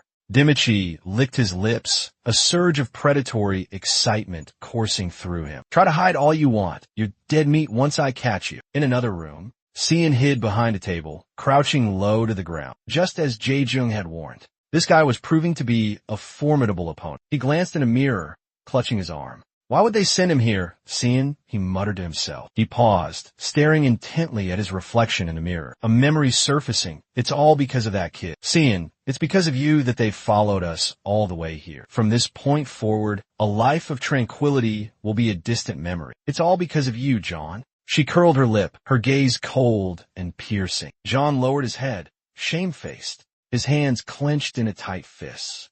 John lifted his gaze. The door to the room was abruptly kicked open with a forceful, arrogant declaration. Stop hiding. Time to resume our game. Seated on the table, John hung his head low. Everything Jae-ho said was true. If I had remained concealed, none of this would have happened. You wouldn't be here, wreaking havoc, trying to flush me out. Dmitri furrowed his brow, scrutinizing John. He ripped his shirt and continued. Juno's entire family is now in danger because of me. It's all my fault. John bandaged his wound. He stood, facing his adversary. Therefore, I'm going to end this. I can't stand idly by while someone disrupts my life like this. Dmitri cautiously reached behind his back towards his waistband. That kid has changed. Looks like he's not playing around anymore. Take him down now. He drew his knife, lunging towards Cian with a thrust. Cian gracefully evaded the attack. Cian seized Demichi's wrist, delivering a powerful blow to his muscle. His face darkened with a confused grimace. What the hell? How can I not land a hit on him? Demichi's knife-wielding arm was dislocated. Cian unleashed a kick at his leg. Cian capitalized on the momentum, launching himself upwards with a kick to Demichi's face. He watched him coldly as he spat blood, taunting, "How's that? Hurting a lot now, Demichi? You little brat." He rose to his feet, stepping back. "I thought you were just an ordinary punk. So your name is Cian, huh?"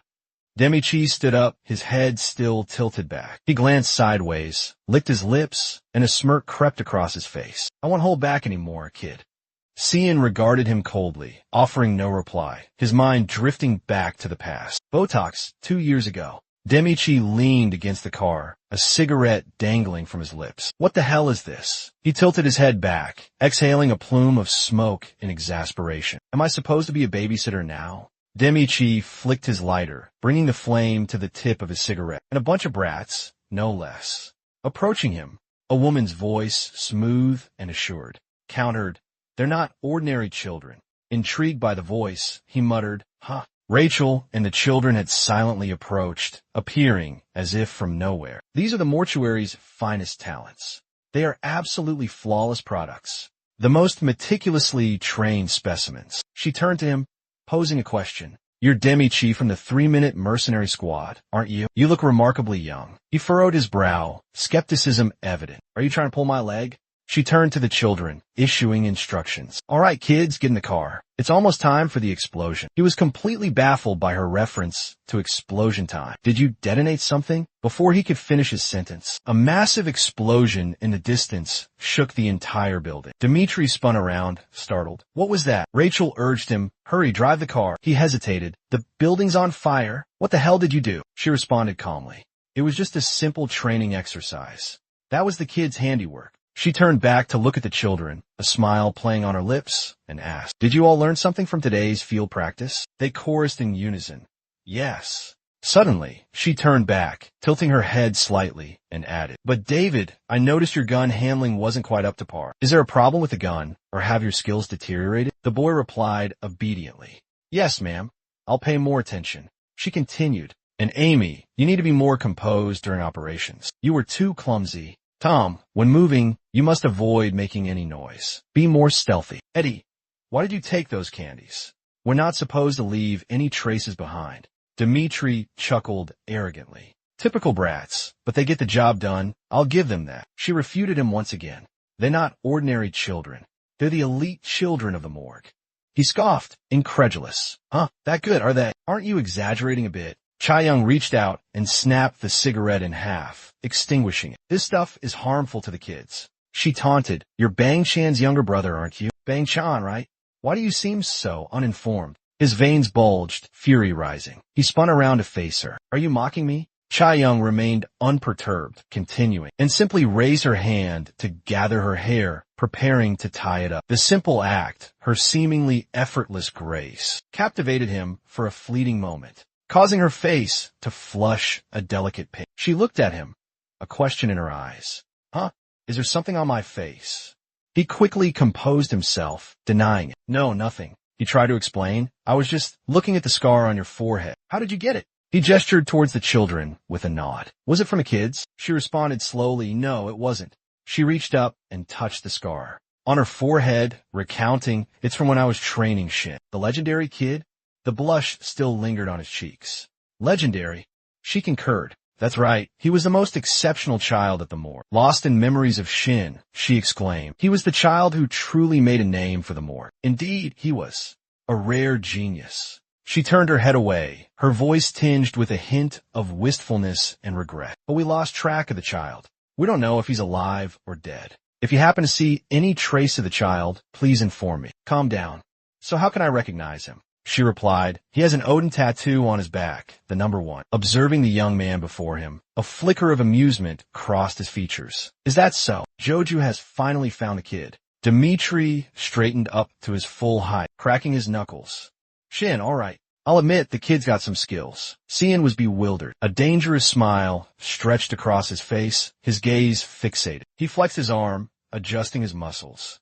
With his other hand, he gripped the fabric of his shirt, tearing it apart with brute force. Rotating his shoulders, he advanced slowly, deliberately. But now, we fight like real men. Suddenly, a blade materialized from seemingly nowhere, whizzing past Cian's face. He ducked swiftly, narrowly avoiding a potentially fatal blow. But in the next instant, 2 powerful hands clamped around Cian's neck. Dimitri seized him, yanking him downwards with brute force. Then, lifting his leg, he unleashed a devastating kick to his abdomen. He cast a sidelong glance at his attacker. His face, etched with exhaustion, betrayed no emotion. Drenched in sweat from the impact of the brutal strike, he gripped his assailant's bicep tightly, then propelled himself upwards, delivering a powerful headbutt to Dimitri's chin in retaliation. Seizing the moment when Dimitri instinctively recoiled to shield himself from the headbutt, he swiftly slid backwards, narrowly escaping his grasp. His hand instinctively reached for the gaping wound on his abdomen, a soft groan escaping his lips. Did I get stabbed? Without warning, Dimitri lunged forward, closing the distance. Engaging in close-quarters combat with a dagger clutched menacingly in his hand. That's still not enough. He leaped forward, simultaneously unleashing a decisive slash. John had no choice but to continue retreating, wary of each relentless attack. I've already been slashed 3 times. This guy's incredibly strong. In a matter of moments, Dimitri had cornered him against the cabinet. He seized his fist tightly, immobilizing him completely. With his other hand, he swiftly lunged with the dagger. But miraculously, he evaded the blow by a hair's breadth. Pointing the dagger menacingly at him, he sneered, "How long do you intend to keep dodging, kid?" He thrust the dagger straight towards his chest, barking, "Show me that powerful punch from earlier." Believing he had finished him off, a voice unexpectedly interjected. "When you were a kid, Uncle, did you ever receive an award?" John brandished the newly acquired medal, using it as a makeshift shield, deflecting the potentially fatal stab.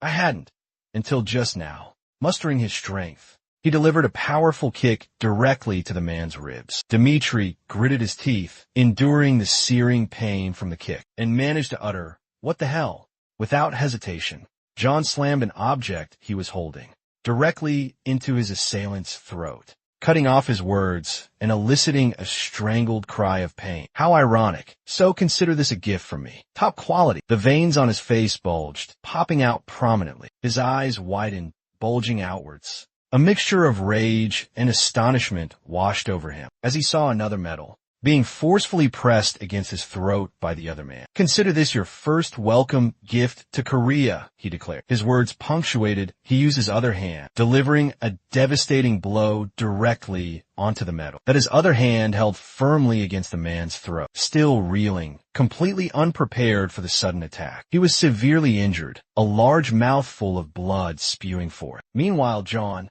struggled to regulate his breathing, having exerted all his strength in the preceding battle. Standing before the defeated body of his opponent, he sent a parting message. "Be sure to remember the gift I've given you." He turned to leave, rolling his shoulders, tried to loosen his muscles, and muttered to himself, "Now, then, time to rejoin the others." Suddenly, his gaze was drawn to an unusual object, causing him to pause. Oh! A large hand firmly grasped a nearby golf club. While he was momentarily distracted by a photograph he'd just seen, Dmitri sprung to his feet, preparing a surprise attack with the golf club. The blow descended in a powerful straight line, shattering objects in its path. Fortunately, he evaded the attack just in time. He seemed to be in a state between consciousness and delirium, his pupils turning a horrifying white, driven only by a frenzied attack. He pushed off with his foot against the man's sturdy legs, using them as leverage to spring upwards. He climbed onto the man's back, wrapping his arms around his neck in a chokehold. "You're as tough as an old boot, uncle. Your cartilage is broken, yet you're still so resilient. How?" His arms tightened around the man's neck, squeezing with increasing force. He confidently declared, "But unfortunately, no matter how hard you try, it's all in vain." Dmitri gritted his teeth, a grating sound emanating from his clenched jaw. Muscles straining, eyes bulging, he desperately clung to consciousness, fighting the inevitable. But his struggle was short-lived. His arms went limp, strength abandoning them completely, dropping the golf club he'd been wielding along with his massive frame. In moments, he crumpled to the ground, defeated as consciousness slipped away. Having completely subdued Dimitri's John, he finally noticed the familiar file folders scattered haphazardly before him. His suspicions were confirmed upon closer inspection. It was indeed a file on him, himself. Picking up the photographs from the recovered file, he questioned with growing unease. "These are pictures of me, and there's even one of the principal's office." Examining another photograph in his hand, he muttered, puzzled, "What's this?" The gym at the nearby school. Ellen strolled along the observation deck, inspecting the swimming pool below. A swimming pool. He peered over the railing of the upper level and wondered aloud, could he possibly be down there? Jerry continued, What are you looking for?" He quickly jumped back, moving away from him, startled by the sudden appearance. He thought to himself, "He approached me without me even noticing." Observing the man before him, he assessed, "This is definitely no ordinary person." The man smiled, feigning apology. "I seem to have startled you, young one." Still maintaining his guard, he pressed the button on his wrist-mounted communicator to report. "I need to contact Jay immediately." "Jay, can you hear me?"